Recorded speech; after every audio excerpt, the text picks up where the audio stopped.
तो आप सभी को नमस्कार। उत्सव पास और जो हमारे दोपहरकालीन सत्र शिक्षा प्रक्रिया में अभिभावक शिक्षक प्रशिक्षण हार्दिक अभिनंदन है। आज हम वंदनीय बाबा जी के चरणों में कृतज्ञता सुमन अर्पित करते हुए वंदना के लिए मैं आमंत्रित करती हूँ श्रीमान जी के साहू जी को। वंदना उनकी करें जिनसे सुशोभित है धरा, जिनसे है मानव का पथ प्रकाश ज्योति से भरा। वंदना उनकी करें जिनसे सुशोभित है धरा, जिनसे दिशा हमको मिली नित मानवीय मार्ग की। पथ मिला निश्चित हमें थी कामना जिस मार्ग की। कृतज्ञता से सौम्यता की नित्य आई निरंतरा, जिनसे है मानव का पथ प्रकाश ज्योति से भरा। वंदना उनकी करें जिनसे सुशोभित है धरा। नमस्ते सभी को। नमस्ते। नमस्ते भैया। धन्यवाद श्रीमान जी। मैं आमंत्रित करती हूँ सावित्री दीदी जी को कि वो भी एक गीत जो उन्होंने किया है प्रस्तुत करें, उसके बाद फिर मैं अगला परिचय दूंगी। तो आदरणीय सावित्री दीदी जी। धन्यवाद दीदी जी। मैं सावित्री धमत्री जिला से। भूमि स्वर्गतां यातु, भूमि स्वर्गतां यातु, धर्मो सफलतां यातु, धर्मो सफलतां यातु, नित्यं यातु शुभोदयं, भूमि स्वर्गतां यातु, भूमि स्वर्गतां यातु। धन्यवाद दीदी। बहुत बहुत धन्यवाद सावित्री दीदी जी। आज हमारे लिए अत्यंत हर्ष की बात है कि हमारे साथ देहरादून से अनीशा दीदी जी और रायपुर से शीला दीदी जी उपस्थित है। पर उससे भी ज्यादा हर्ष की बात यह है कि ये जो पिछले इतने दिनों से हमारा 3 हफ्ते से चल रहा है प्रशिक्षण, अभिभावक शिक्षक प्रशिक्षण, तो इसमें अभी तक जो ये संचालन की जिम्मेदारी मैं और श्रीमान जी निभा रहे थे, और आज से ये जिम्मेदारी हमारी बहन सावित्री दीदी जी और नीलमणि दीदी जी ने निभाने की जिम्मेदारी ली है। तो दोनों बहनों को बहुत बहुत धन्यवाद, बहुत बहुत कृतज्ञता और बहुत सारी शुभकामनाएं। तो सावित्री दीदी जी जो है वर्तमान में शिक्षिका पद पर कार्यरत है और इन्होंने MA हिंदी इंग्लिश में भी किया है, BSc BEd है, और एक इनोवेटिव शिक्षिका विज्ञान के प्रयोग के रूप में और बागवानी के रूप में ये बहुत सारे प्रयोग करते रहती है। साथ ही परिवार में, बहुत बड़े परिवार में पारिवारिक जिम्मेदारी निभाने के साथ साथ नीलमणि दीदी जी भोपाल मध्य प्रदेश की रहने वाली है और इन्होंने 16 वर्ष में इनकी शादी हो गई थी। पूरे 10 मतलब 8 भाई 2 बहन और बाकी और सारे परिवारों के बीच सारी जिम्मेदारियों को निभाते हुए इन्होंने बहुत अच्छे से पूरकता उपयोगिता निभाई है हमेशा से ही, और हम सभी के लिए प्रेरणा बनी ही है। और अभी वर्तमान में उत्सव पारा साकरी में पूरे परिवार का जो विकल्प में निष्ठा बनी हुई है और जीने का विकल्प के आधार पर जीने के लिए उत्सव पारा साकरी में एक सक्रिय परिवार के रूप में ये अभी अपनी जिम्मेदारियां निभा रहे हैं, जिसमें शिक्षा संस्कार में और न्याय सुरक्षा में तो कर ही रहे हैं। पूरे उत्सव पारा परिवार के जो एक वरिष्ठ दंपत्ति होने के नाते जन्मदिन हो या सालगिरह हो या ऐसी जो भी जब आते हैं अवसर, तो ये पूरा परिवार जो है शुभकामना व्यक्त करने के लिए ग्रीटिंग, उनका जो पोता है दिव्य वो ग्रीटिंग बनाता है, और जो इलेक्ट्रॉनिक मीडिया वाली जिम्मेदारी इनकी बहू आकांक्षा बेटा जी और बेटा जी अश्विनी बेटा जी निभाते हैं। और जिया जी अभी पर्यावरण में अपना भागीदारी किए हैं, बहुत सारे और आयामों में चल ही रहा है। तो ये भी एक जिम्मेदारी के साथ इसमें उत्सव पारा में जीने का मन बना है, अनुष्ठान्वित हुए हैं और जीने के क्रम में, अध्ययन अभ्यास के क्रम में है। तो दोनों बहनों को बहुत बहुत शुभकामनाएं पूरे उत्सव पारा परिवार की तरफ से। और आज अभी जितने भी हमारे बंधु भगिनी जुड़े हुए हैं उन सबको भी, उन सबका भी हार्दिक अभिनंदन है। दोनों दीदी, अनीशा दीदी जी और शीला दीदी जी के साथ साथ ही सबका बहुत बहुत स्वागत है, हार्दिक अभिनंदन है। और मैं सम्मान के साथ ये जिम्मेदारी सौंप रही हूँ मेरी छोटी बहन सावित्री दीदी जी और बड़ी बहन नीलमणि दीदी जी को। तो आगे की जो रूपरेखा है, परिचय का क्रम और फीडबैक का क्रम, ये दोनों दीदियां निभाएगी और मैं साथ साथ हूँ। तो बहुत बहुत धन्यवाद। तो सावित्री दीदी जी, अब माइक मैं आप दोनों बहनों को सौंपती हूँ। आपको भी बहुत बहुत धन्यवाद दीदी जी। तो आगे की इस कड़ी में मैं सावित्री श्री यादराम जी की धर्मपत्नी, आज की जो प्रस्तुति होनी है वो शीला दीदी और अनीशा दीदी जी के द्वारा होना है अंग्रेजी भाषा शिक्षण को लेकर। तो मैं परिचय के रूप में देना चाहूंगी। शीला दीदी वर्तमान में अभिभावक विद्यालय अछोटी में अध्यापिका के रूप में अपनी भागीदारी दे रही है। और अनीशा दीदी जी, आप यूएस से हैं, विवाह के पश्चात आपका इंडिया आना हुआ। और अनुराग भैया जी आपके श्रीमान जी हैं। आपने 6 वर्ष तक एनजीओ में छोटे बच्चों को लेकर काफी काम किया है। एजुकेशन में, फैशन डिजाइन और ग्राफिक डिजाइन में आपने प्राप्त किया है। और उत्पादन को लेकर आपने बताया कि लगातार 11 वर्ष से सब्जी को लेकर, बहुत सारी वैरायटी के सब्जी को लेकर उत्पादन कार्य कर रहे हैं। और अंग्रेजी भाषा शिक्षण को लेकर ऑनलाइन या 3 माह या 6 माह में आप अभिभावक विद्यालय में अपनी जिम्मेदारी निभाती है। तो इस तरह से लगातार समाधान समृद्धि के अर्थ में आप चेतना विकास मूल्य शिक्षा को समाज तक इसका फैलाव हो और एक व्यवस्था बनी, इसके लिए लगातार अपनी भागीदारी निभा रहे हैं। तो मैं आप दोनों का हार्दिक दिल से स्वागत अभिनंदन करती हूँ और आगे की गतिविधि के लिए यह आपको सौंपती हूँ। धन्यवाद दीदी जी। धन्यवाद दीदी। धन्यवाद दीदी। तो मैं तो सर, हाँ ठीक है दीदी। हाँ जी, हाँ जी। तो मैं शीला गोपाला, और पिछले क्लास में मैंने शुरुआत की थी इंग्लिश को पढ़ाने के पूरे क्रम को, और वो एक पड़ाव तक पहुंच गया था। अब उसको आगे बढ़ाना है, इसलिए मैं इसको कंटिन्यू करती हूँ। थोड़ा रिव्यू करती हूँ कि मोटी मोटी बातें जो हमने पिछले वाले में समझी थी। तो पहली बात तो ये है कि हमारे देश में अधिकतर जगहों में, मतलब शहर को छोड़ के, इंग्लिश की भूमिका क्या है। तो मैं जिस तरीके से देखती हूँ, इंग्लिश एक फॉरेन लैंग्वेज की तरह से ही है।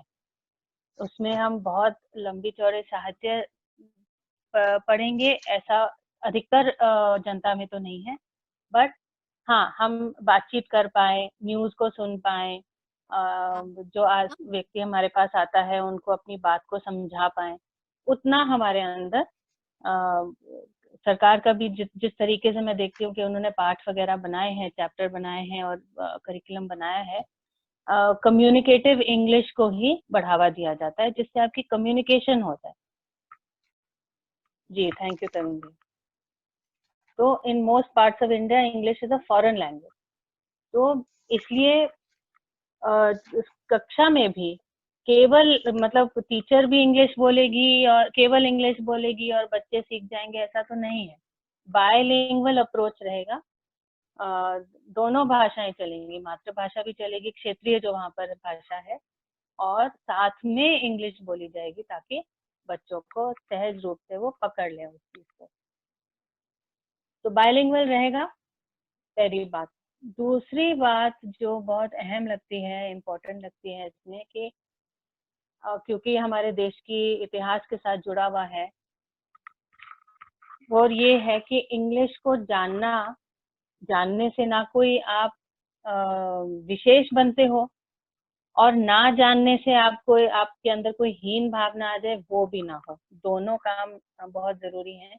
बिल्कुल सहज रूप से आप बच्चे उसको सीखें और कॉन्फिडेंट हो जाएं कि मेरे पास एक एक्स्ट्रा स्किल है ना। इतना कॉन्फिडेंस तो होता ही है कि हम जब हम कोई एक एक्स्ट्रा चीज जानते हैं करना, है ना, हाथों से करना जानते हैं तो एक कॉन्फिडेंस आता है, खाना बनाना जानते हैं कॉन्फिडेंस आता है, कपड़ा सिलना आता है तो कॉन्फिडेंस आता है। तो एक एक्स्ट्रा भाषा बोलने से जो कॉन्फिडेंस आता है कि मैं अलग अलग सिचुएशन में, परिस्थिति में मैं डील कर सकता हूँ, उतना कॉन्फिडेंस की ही बात हो रही है। ये इस बात को एड्रेस करना, इस बात का ध्यान रखना हर इंग्लिश टीचर की के लिए बहुत जरूरी है, क्योंकि ये हमारे देश में कूट कूट के भरा हुआ है। इंग्लिश स्पीकिंग स्कूल, है ना। और बच्चा भी एक बार जब इंग्लिश सीख जाता है, बोलना शुरू कर देता है घर में, तो बाकी लोग भी सारे ना थोड़ा पीछे हट जाते हैं कि जैसे कि ये बहुत समझदार हो गया। ऐसा होता है और हम उसको देख चुके हैं, इसलिए मैं इस बात पर बहुत जान से कह रही हूँ कि ये हर इंग्लिश टीचर की जिम्मेदारी है कि इस बात को बार बार बच्चों के सामने रखा जाए। तो ये तो एक बात हुई। दूसरी मेन पॉइंट, एक और मेन पॉइंट ये है कि जैसे हर भाषा के साथ होता है कि 4 मेजर एरियाज होते हैं, 4 मुख्य एरिया होते हैं जहाँ पर जिससे कि भाषा सिखाई जाती है। तो पहला है सुनना, फिर बोलना, फिर पढ़ना, फिर लिखना।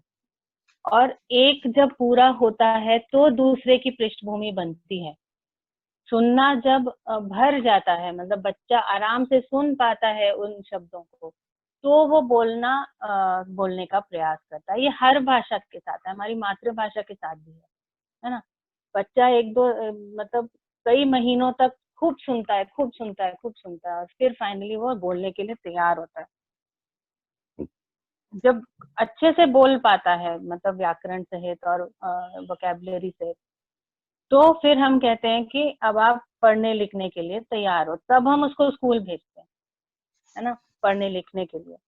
तो जब हम ऐसी भाषा की बात कर रहे हैं जहाँ बच्चों ने घर में सुनी ही ना हो, तो फिर ये सारा काम स्कूल पर, विद्यालय पर और मुख्य रूप से अध्यापिका जी पर पड़ता है।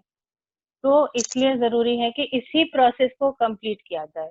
शुरू में टीचर भी, अध्यापिका जी भी बहुत सारा बोले, है ना, इंग्लिश में, और ये एक्सपेक्ट भी ना करें कि बच्चा बोलेगा। क्या है कि हम तो बोलते हैं, बट हम सोचते हैं अभी बच्चा तुरंत बोल पाए, बट ऐसा होता नहीं है, वो नेचुरल नहीं है ना। तो हम अपनी तरफ से खूब बोलें, और जो नेचुरल तरीका है कि बच्चा जब फुलफिल होगा तब वो बोलना शुरू करेगा ही, है ना। वैसे ही पढ़ना तब शुरू करे जब उसके पास एक भंडार हो, शब्द भंडार हो, तब वो पढ़ने के लिए तैयार हो, क्योंकि उससे पहले आप पढ़ाओगे तो उसको समझ में नहीं आएगा। तो ये हम पहले भी बात कर चुके हैं। और राइटिंग लास्ट में आएगा, है ना। कई देशों में, हमारे देश में भी राइटिंग की जल्दी रहती है, जबकि बच्चे को ये भी नहीं पता कि जो वो लिख रहा है वो चीज है क्या, है ना। तो इसी सीक्वेंस को फॉलो करेंगे तो बहुत आराम से जाएगा। और जहां आपने कोई स्टेप जंप किया तो आपको खुद ही दिख जाएगा कि देखो यहाँ पर परेशानी आ रही है। ये हम एक अध्यापिका के लिए इंडिकेशन है ना, एक उसको दिखाई देना चाहिए कि यहाँ पर देखो बच्चा नहीं कर पा रहा है, इसका मतलब है मुझे बैक शिफ्ट करना, मेरे को बैक जाना है और उसका जो पीछे वाला स्टेप है उसको फुलफिल करना है, तब जाके वो आगे जा पाएगा। हम उसी को पुश करते रहेंगे तो नहीं हो पाएगा, या मुश्किल से होगा, बच्चा भी परेशान होगा, टीचर भी परेशान होगी। ये तो चल ही रहा है सारे केजी में, पूरे देश में। ये टीचर भी मरते जा रहे हैं, बच्चे भी परेशान हो रहे हैं, पेरेंट्स भी दुखी हो रहे हैं, और पूरे टेंशन का ही माहौल हो रहा है, क्योंकि वो जल्दी लिखवाना और पढ़वाना सिखा रहे हैं।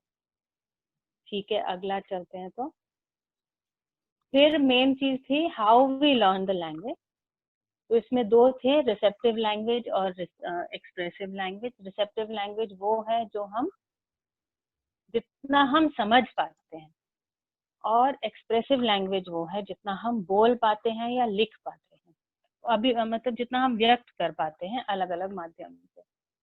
तो जाहिर है कि हर भाषा में, अपनी मातृभाषा में भी जितना हम समझते हैं वो बहुत ज्यादा होता है ना, और जितना हम व्यक्त कर पाते हैं वो उसका एक कोई प्रतिशत ही होता है।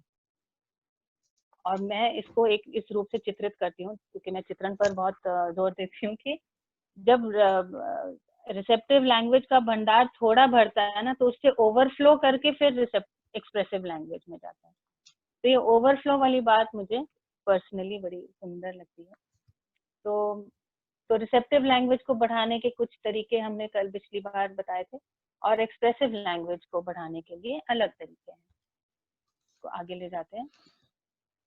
ये मैंने पिछली बार स्किप किया था, व्हाट टू टीच, क्योंकि उस वक्त समय की कमी थी, तो हम सीधे स्पोकन इंग्लिश पे चले गए थे। तो व्हाट टू टीच, तो अब यदि एक टीचर क्लियर है कि मेरे को क्या करवाना है, कोई भी भाषा के अंग क्या होते हैं, है ना, तो एक तो वस्तुओं के नाम, संज्ञा जिसको हम कहते हैं, दूसरा क्रियाओं के नाम, वर्ब, नाउन, वर्ब, इन दोनों, ये दोनों तो करा नहीं है। अगर कोई आपको वाक्य बनाना है कि मम्मा ने मेरे लिए खाना भेजा या टिफिन भेजा, है ना, ऐसा वो बच्चा टीचर को बताना चाहता है इंग्लिश में, तो मम्मा तो वो जान जाएगा, टिफिन भी उसको पता होना चाहिए, शब्द भेजा, ये शब्द क्या है इंग्लिश में, है ना।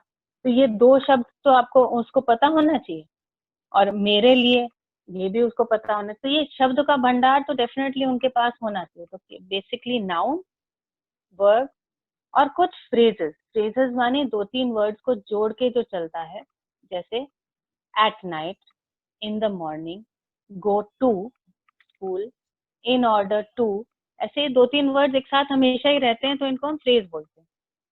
तो फ्रेज जब याद हो जाते हैं तो फिर भाषा थोड़ी इजी हो जाती है बोलनी। तो ये तीसरी चीज है जो टीचर को ध्यान में रखना। चौथी चीज इंग्लिश में जरूरी है, वो है फोनेटिक्स। तो फोनेटिक्स में फोन शब्द है, और फोन शब्द का अर्थ है ध्वनि, आवाज, है ना, साउंड। उससे फोन शब्द से ये इंगित होता है। फोनेटिक्स क्यों कराया जाता है इंग्लिश में, उसका कारण ये है कि जो आगे भी है कि हर शब्द का एक तो नाम होता है, जैसे बी का नाम है बी, और बट इसका साउंड तो बी नहीं है। आप उसको पढ़ेंगे, जैसे ब्रश पढ़ोगे, BRUSH, तो आप बी रश तो नहीं बोलोगे। तो इसका नाम एक है और इसकी ध्वनि एक है। इसका नाम बी है और इसकी ध्वनि ब है। ये इंग्लिश में है, हिंदी में ऐसा नहीं है। हिंदी में नाम भी ब है और ध्वनि भी ब है, इसमें कोई परेशानी नहीं है। तो इंग्लिश में फोनेटिक्स कराना जरूरी होता है। इसमें 2 चित्र भी हैं, डाले हैं मैंने दिखाने के लिए कि एक्शन के लिए तो कैसे सिखाते हैं हम। बहुत सारे चित्र दिखाते हैं। एक तो ये बहुत स्टैंडर्ड तरीका है, आसान भी है। बहुत सारे चित्र दिखाते हैं बच्चों को, और उसके साथ वो जो शब्द है। तो अब पहला चित्र, अब इनको आप चार्ट बोलो चाहे फ्लैश कार्ड बोलो, है ना। नीचे वाला जो चित्र है उसमें आप फ्रेजेस देख सकते हैं। जैसे पहला वाला है go to school, have lunch, do the homework, play with friends, है ना। ये सारे फ्रेजेस हैं जो साथ साथ में अगर अब बच्चा सीख जाता है तो फिर, जैसे गो टू स्कूल है तो ज्यादा से ज्यादा गो टू द मार्केट हो जाएगा या गो टू नानी जीज हाउस हो जाएगा, है ना। बट गो टू तो साथ में ही रहेगा, तो उसका भंडार जल्दी जल्दी बढ़ जाता है। ये 2 चित्र जो लगाए हैं वो उसको दिखाने के लिए है। बहुत सारे चित्र होना जरूरी रहता है, क्योंकि कितना आप कक्षा में ही या स्कूल में ही जितने एक्शंस हैं वो तो आप करवा लोगे, बहुत सारे एक्शंस और भी रह जाते हैं जो कि चित्रों के द्वारा जल्दी हो जाते हैं। या ये भी कह सकते हैं कि जो एक्शंस आप स्कूल में भी करते हो बच्चों को दिखाने के लिए प्रत्यक्ष रूप में, उनको रीइंफोर्स करने के लिए ना, उनको रिपीट करने के लिए ये चित्र भी काम आते हैं और चित्रण बहुत आवश्यक है। ये पिछली बार भी दिखाया गया था। तो व्हाट टू टीच ये हो गया। अब नेक्स्ट है टीचिंग ESL वोकैबुलरी। ESL का मतलब है English as a second language. तो कैसे, मतलब ये वाला स्लाइड है कैसे के बारे में, कि कैसे, क्या स्टेप्स होते हैं, क्या पड़ाव होते हैं, क्या क्रम रहता है पढ़ाने का या सिखाने का। तो पहला तो है कि बस मैं बोल रही हूँ और बच्चा सुन रहा है ना। और मुझे अगर अगर सिखाना ही है तो सुन रहा है और मेरे पीछे पीछे रिपीट कर रहा है। यही करते हैं हम जब हम पोएम सिखाते हैं, गीत सिखाते हैं, है ना। हम उनको यही कराते कि भाई बिल्कुल आपको कुछ नहीं पता है, आप कंप्लीटली अनफेमिलियर हो, है ना, बट आप मेरी आवाज तो सुन पा रहे हो, तो आप मेरे पीछे पीछे रिपीट करते हो। तो ऐसे ही हम सब सीखे हैं, twinkle twinkle little star, Johnny Johnny yes papa, ये सारा ऐसे ही सीखे हैं, केवल रिपीट कर। तो चाहे गीत हो, चाहे कहानी हो, कविता हो, और फिर चाहे फ्लैश कार्ड ही हो, दिखाया और बोला और बच्चे ने पीछे से रिपीट किया साथ में। हाँ, एक चीज मैंने नहीं बताया, वो था शब्द से अर्थ, अर्थ से वस्तु। ये बहुत इम्पोर्टेंट पॉइंट थी जो छूट गई है। ये तरुण बेटा भैया 3 स्लाइड पे है, 3rd स्लाइड दिखाएंगे एक बार, स्लाइड नंबर 3 पे है। तो उसमें ये बात रखी गई थी कि जब भी आप कोई भाषा सिखाएंगे तो शब्द से अर्थ, अर्थ से वस्तु को जब हम ध्यान में रखते हैं, लास्ट पॉइंट है स्लाइड में, तो जब हम सिखाते हैं ये तीनों चीजें ध्यान में रहनी चाहिए। एक तो है हर वस्तु का एक नाम होता है, जैसे ये टेबल है और तो ये एक वस्तु है और इसका नाम है टेबल, है ना। साथ में जब ये टेबल, यदि कोई मेरे को टेबल शब्द बोलता है तो मेरे चित्रण में, मेरे जीवन में एक उसके एक अर्थ बनता है। अर्थ उसके आकार का भी है और उसकी प्रयोजन का भी है ना। तो जब भी हम बच्चे को शब्द बताते हैं किसी वस्तु का, तो उसमें उसका अर्थ और उस वस्तु की अवधारणा, मतलब उसके पास तो वस्तु होनी चाहिए, उसने देखी होगी, तब तो वो शब्द समझेगा। इसलिए मतलब वो वस्तु उसने देखी हो, उसका अर्थ उसे कुछ कुछ पता हो, और फिर उसके बाद हम शब्द बताते हैं। ये क्रम बनता है शिक्षा में। नोन टू अननोन बोलेंगे इसको। उसे वस्तु का पता है, ये भी पता है इसके साथ करते क्या है, और फिर हम उसको इसका नाम बताते हैं, उसका शब्द बताते हैं। तो शिक्षा प्रक्रिया में तो मैं इसको इस रूप में ही देखती हूँ, है ना। ये तीनों चीजें क्लियर होनी चाहिए, फिर बात पूरी पड़ती है। तो अब वापस आते हैं वहीं पे, स्लाइड नंबर 7 पे। तो जब बच्चा रिपीट कर रहा होता है उस वक्त फिर क्या रिपीट कराएं, ये टीचर को, अध्यापिका जी को डिसाइड करना होता है मैं क्या रिपीट कराऊं, है ना। मैं twinkle twinkle little star repeat कराऊं, इसमें कोई बुराई नहीं है। बच्चे को पता होना चाहिए कि तारे क्या होते हैं। उन्होंने कभी तारे देखे हो तो आप बोल सकते हो कि देखो इसको इंग्लिश में स्टार बोलते हैं, है ना। या कोई भी पोएम हम बताते हैं तो पहले वस्तु पता होनी चाहिए। या एक और मैं बताती हूँ, जैसे कई स्कूलों में है ए फॉर एप्पल। अब अगर उस इलाके में बच्चे को पता है कि एप्पल क्या है तो एप्पल करवाया जाए, वरना अगर उस देश, उस क्षेत्र में अगर एप्पल नहीं है तो फिर आपको कुछ और सोचना पड़ेगा। जिस जिस वस्तु के बारे में वो जानते हो वही बताया जाए, ए फॉर एंट बताया जाए, चींटी, है ना। जैसे ये एक्सपीरियंस हमारा मसूरी में रहा, जहाँ पर बच्चे गांव से आते थे, तो ए फॉर एप्पल कराते थे, उन्होंने कभी एप्पल देखा नहीं था। हाँ, बट उन्होंने एप्रिकॉट देखा था, जिसको बोलते हैं चुल्लू या खुरमानी, वो उनके वहां पर खूब था। तो फिर हमने फिर यही डिसाइड किया, हम एप्पल नहीं बताएंगे, एप्रिकॉट बताएंगे। कहने की बात यह है, जिस वस्तु से बच्चा वाकिफ हो, उसको पता हो, उसी के नाम बताए जाए, सिंपल बात उतनी है।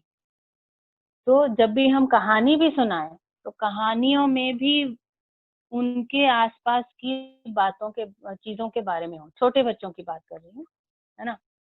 छठी ऑनवर्ड्स तो हम उनका दायरा बढ़ाएंगे, भी पता है और नाम भी पता है। सेकंड पॉइंट है रिकॉग्नाइज, अब वो पहचानना शुरू करता है ना।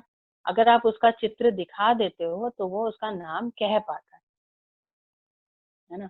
आप एक बड़ा सा चित्र दिखाएंगे और पूछेंगे, और फ्लावर कहाँ है, आप पूछोगे फ्लावर कहाँ है, तो आप वो फिंगर, अब वो फ्लावर सुनेगा, वो उसके रिसेप्टिव लैंग्वेज में है, तो वो फिंगर से इशारा कर पाएगा कि देखो फ्लावर इधर है। भले ही वो कह ना पाए, बट वो उसने सुनी हुई चीज है, तो वो इशारे से कह पाता है। आप पूछोगे कि ग्रास कहाँ है, तो ग्रास की तरफ इशारा कर सकता है ना। या जो भी उस चित्र में है, बहुत सारे चित्रों में, तो रिकॉग्नाइज, पहचानता है। अगला है स्पीक अलोन। आप देख रहे हैं कि पहली बार में तो सिर्फ सुन रहा है, दूसरी बार में वो सिर्फ इशारा कर रहा है, बोल नहीं रहा है, तीसरे में वो बोल रहा है, स्पीक अलोन। टीचर पूछती है कि ये फ्लावर है कि पेड़ है, फ्लावर है कि ट्री है, तो बोलता है ये फ्लावर है ना। अब वो एक एक शब्द में बोल पाता है, ये।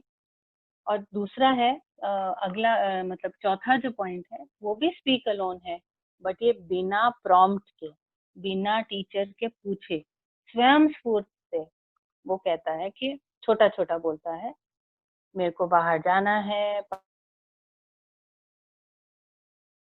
पानी, I want to drink, I want to go out, ऐसे छोटा छोटा कुछ कुछ बोलता है।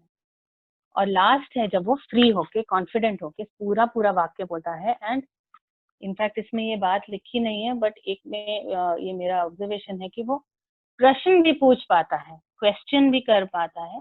That is the most confident part. तो ये मतलब उस भाषा में ये 5 स्टेप्स हो जाते हैं वोकैबुलरी सिखाने के। जब भी आपको लगता है कि बच्चे बोल नहीं पा रहे हैं, तो उनसे ये आप बैक स्टेप कर लीजिए। वो स्पीक अलोन नहीं कर पा रहा है, तो रिकॉग्नाइज तो कर सकता है कि नहीं, तो आप रिकॉग्नाइज वाली बात पूछ लीजिए, है ना। आप शब्द बोल लीजिए और उससे पूछिए कि कहाँ है। बढ़िया। तो ये हो गए step of teaching ESL vocabulary. अब स्पोकन इंग्लिश के बारे में हमने पिछली बार बात कर ली थी, तो उसको मैं रिपीट नहीं करूंगी। एक बात उसमें सिर्फ रिपीट करूंगी, वो ये है कि बच्चे में चित्रण बैठाना बहुत जरूरी है, क्योंकि चित्रण है अर्थ, और अर्थ के बाद ही शब्द आएगा, है ना। तो उस स्टेप को ना स्किप किया जाए। तो अब हम चलते हैं स्लाइड नंबर 13 पे। हमने स्पोकन इंग्लिश के बारे में बात कर ली थी, अब रीडिंग की बात हो रही है। स्लाइड नंबर 13, हाँ जी। तो जैसे मैंने पहले कहा, इंग्लिश को पढ़ाने के लिए सब रीडिंग अगर करवानी है, मोस्ट इम्पोर्टेंट है फोनिक्स। फोनिक्स भी कहते हैं, मैंने पिछले स्लाइड में फोनेटिक लिखा था, दोनों एक ही चीज है ना। इसका मतलब ये है कि अक्षर के ध्वनि के आधार पर, अक्षर की ध्वनि को जोड़ जोड़ कर वर्ड को पढ़ पाना, शब्द को पढ़ पाना, है ना। लेटर का एक नेम होता है, लेटर का एक साउंड होता है, इसको डिस्टिंग्विश कर पाना, इसमें से अंतर देख पाना बच्चे का, ये एक स्किल है अलग से। तो इसको करने के लिए कई सारे गेम्स हैं। एक गेम जो हमारे स्कूल में, अभिभावक विद्यालय रायपुर में जो करवाया है, और इंडिविजुअली बच्चों के साथ तो हम हमारे परिवार में बहुत सारे बच्चों के साथ किए हैं, और KG 1 या क्लास 1 के बाद से बच्चे इसमें बहुत ज्यादा इंटरेस्ट लेना शुरू करते हैं खुद से। तो इसमें गेम ये है, जब आपने साउंड अब सारे सिखा दिए, ए बोलती है, बी बोलता ब, है ना, और उनके पास एक पूरा शब्द भंडार भी है, आसपास के सारे वस्तुओं के नाम वो जानते हैं, table, door, chair, computer, light, cupboard, है ना, curtain, desk, black board, pen, pencil, rubber, ये सारे वर्ड्स का भंडार उनके पास है ना, कपड़ों का, कलर्स का। अब आप ये गेम खेलते हैं, कहते हैं I spy with my little eye something beginning with, यानी I spy, मैंने देखा, with my little eye, मेरी आंखों से, something beginning with, एक वस्तु है जिसका फर्स्ट लेटर है ना। तो जो बच्चा सोचता है वो सोचता है कि अच्छा मेरे को कबर्ड अगर बोलना है तो मैं बोलता है अच्छा कबर्ड का फर्स्ट लेटर है C, क, है ना, तो बोलता है C। तो ये, और उसके बाद सब बच्चे उसको गेस करते हैं कि सी से कौन सी चीजें हैं आसपास। तो कोई बोलेगा कर्टन, कोई बोलेगा चेयर, फिर जो बोलेगा कबर्ड वो सही, फिर उसकी बारी। तो मैं आप सबसे पूछ सकती हूँ, खेलें थोड़ा सा। I spy with my little eye something beginning with M, कौन बताएगा? सावित्री बहन, M से कोई चीज बताओ जो आपके सामने।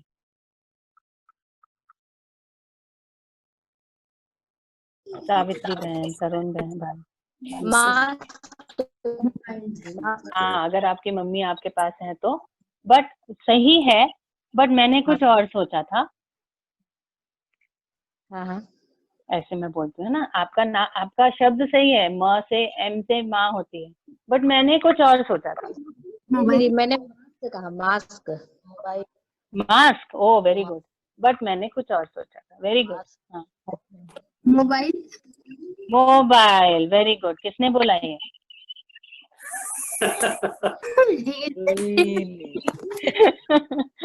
ठीक है, बिल्कुल, M से मैंने मोबाइल ही सोचा था। वैसे मास्क भी होती है, माँ भी होती है, मैंने मोबाइल सोचा। तो अगला आप बारी, जिसने सही बोला उसकी बारी आ जाती है, ठीक है।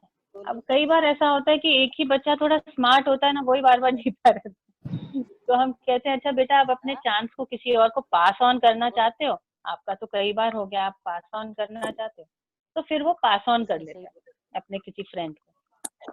ऐसा खेलते रहते हैं, बहुत खूब मजा आता है बच्चों को। और ये फोनेटिक्स की शुरुआत है कि पहला अक्षर क्या है। तो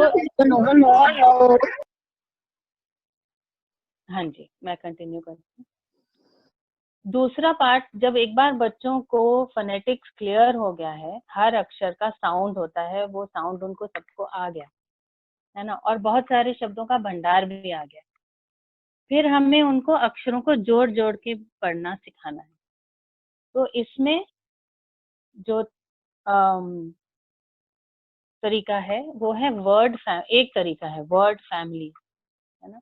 तो वर्ड फैमिलीज हैं, 2 या 3 लेटर्स को जोड़ के पहले एक वर्ड बनाएंगे, है ना, छोटा सा, फिर उसमें और अक्षर जोड़ेंगे, है ना।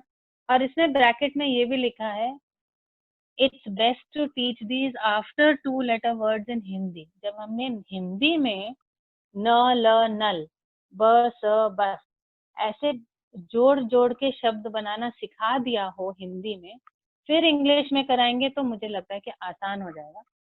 क्योंकि जब हम इंग्लिश में कराते हैं तो जैसे हमने कराया AT, एट, अगला स्लाइड देखते हैं 14।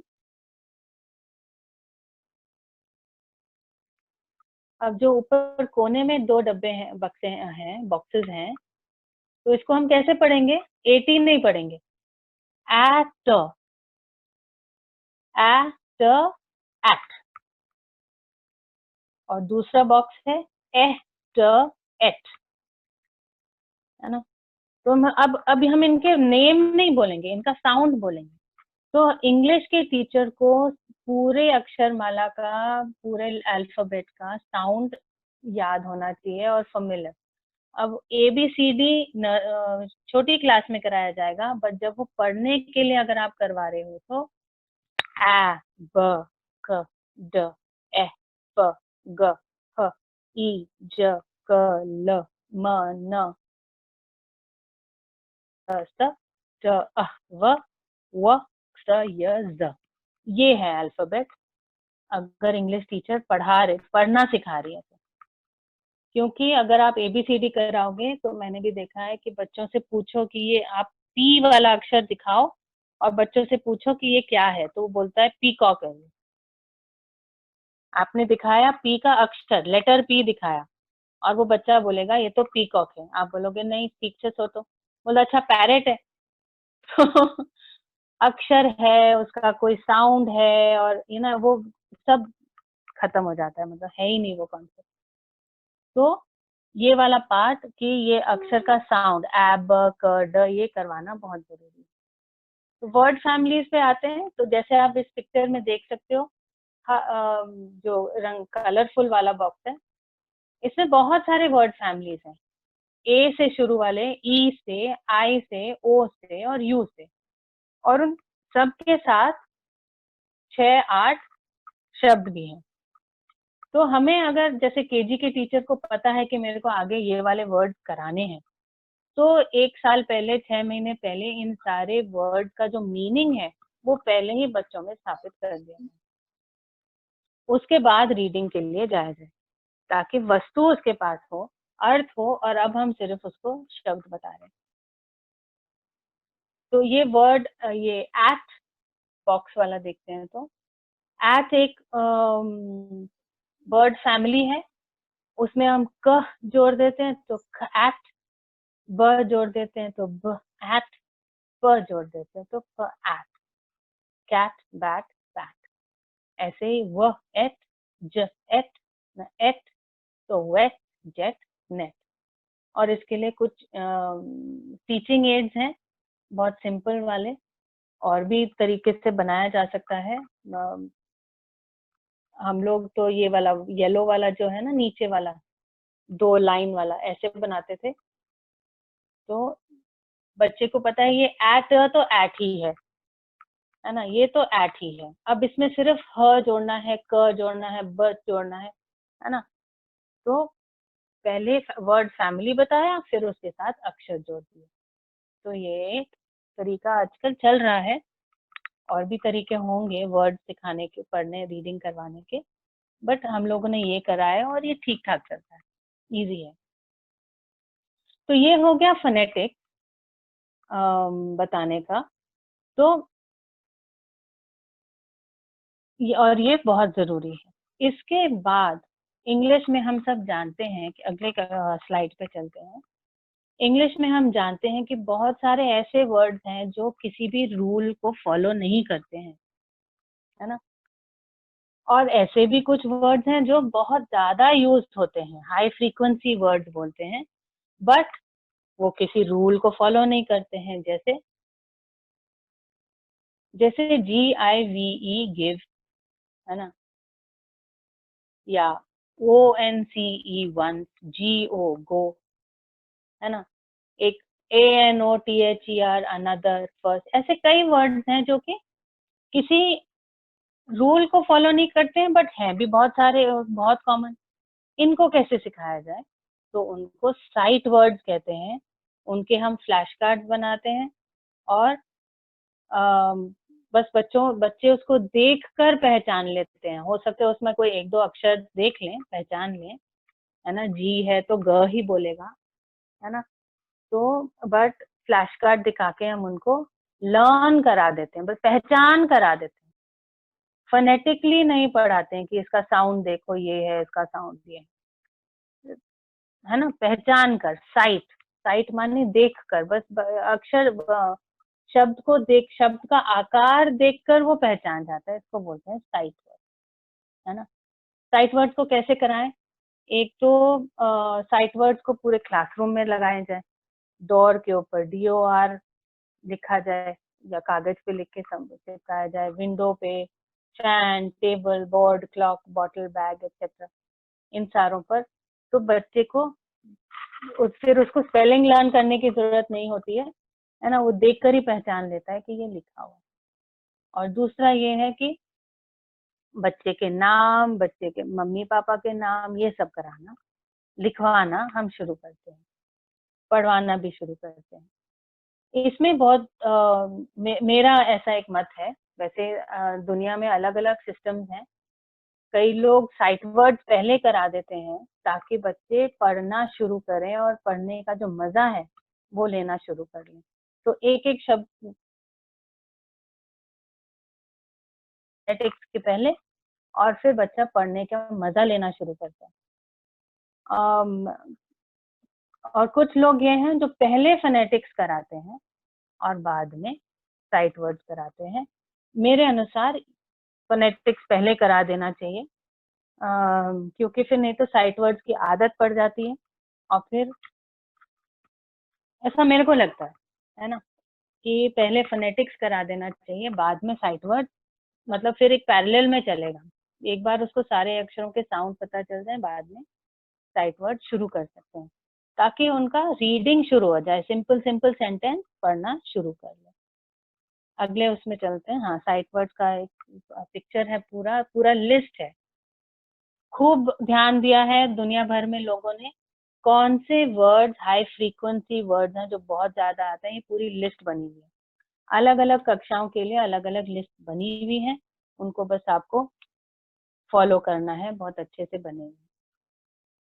ऊपर आप राइट साइड पे आप टॉप में देख सकते हैं, ये फ्लैश कार्ड्स हैं, है ना। ये सब वो वर्ड्स हैं जो कि या तो बहुत ज्यादा यूज होते हैं, मतलब बहुत यूज होते हैं, या जो रूल्स को फॉलो नहीं करते हैं।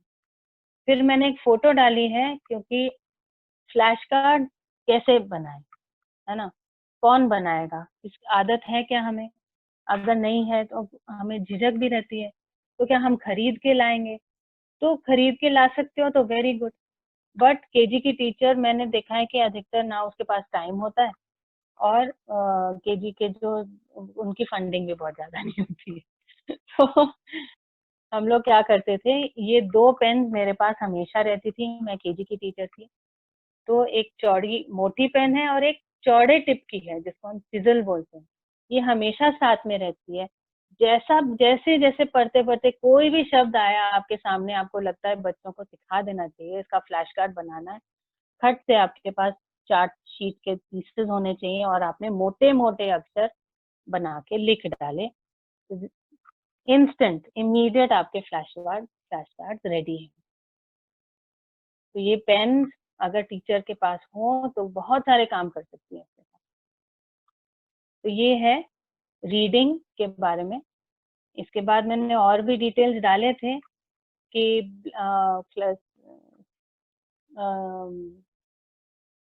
ब्लेंड्स के बाद, साइट वर्ड्स के बाद नेक्स्ट स्लाइड पे, कि ब्लेंड्स होते हैं, डायग्राफ्स होते हैं, ये सब थोड़े टेक्निकल वर्ड्स हैं, पर मैंने सोचा डाल देती हूँ, क्योंकि जब हमने उनको अक्षर बता दिए, 3 अक्षर वाला शब्द भी बनवा दिया, अब आगे क्या?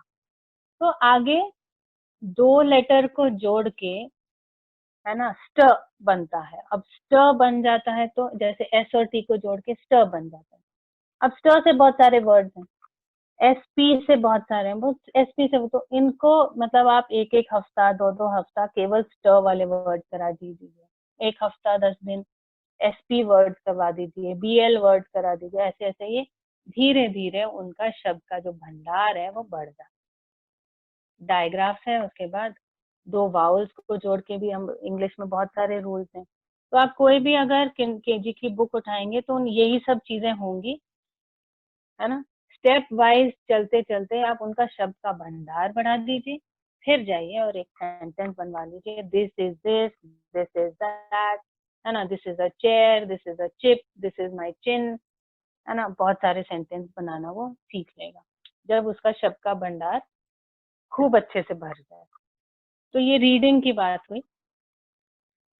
तो आज का मेरा जो इंग्लिश सिखाना, ये जो 2 चैलेंजिंग चीजें हैं, एक तो बोलना नहीं कर पाते हैं, और दूसरा रीडिंग में भी हमारे देश में बहुत प्रॉब्लम है, मतलब ठीक से नहीं करवा रहे हैं, कम से कम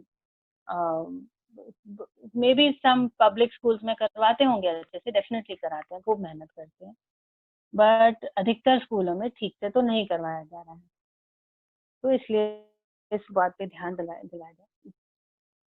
आखिरी स्लाइड है, उसमें कुछ रिसोर्सेज हैं, आप लोगों के पास ये पीपीटी रहेगा ही, तो इन सबको कैसे पढ़ाएं, यूज करें, है ना। अगर मेरे को फोनेटिक्स पढ़ाना है तो मुझे समझ तो आ गया कि मेरे को कराना है, बट एक्चुअली क्लासरूम में बच्चों के सामने कैसे करते हैं, है ना, तो वो एक बार अगर आप देख लेते हो किसी को करते हुए तो आपको थोड़ा सा आइडिया हो जाता है। तो इसलिए मैंने ये वीडियो रिसोर्सेज डाले हैं, है ना। Sound in words, ending sound, ये तकरीबन सारे ही यूट्यूब के ही हैं और वर्ड फैमिली भी हैं।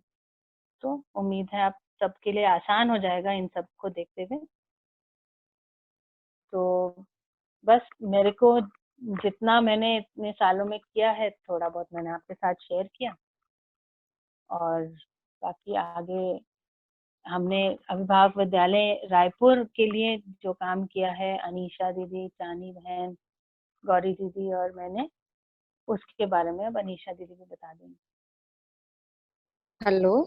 हाँ, हाँ जी। बहुत बहुत धन्यवाद दीदी, आपने बहुत अच्छी तरीके से ध्यानाकर्षण कराया अंग्रेजी भाषा शिक्षण को लेकर। सुनना, बोलना, पढ़ना और लिखना, इसकी कैसे क्रम से हम इसको बच्चों के पास रखें, और फोनेटिक्स और फैमिली वर्ड्स पर आपने ध्यानाकर्षण कराया। बहुत बहुत धन्यवाद। अगली प्रस्तुति के लिए मैं अनीशा दीदी जी को आमंत्रित करती हूँ। सभी को नमस्ते।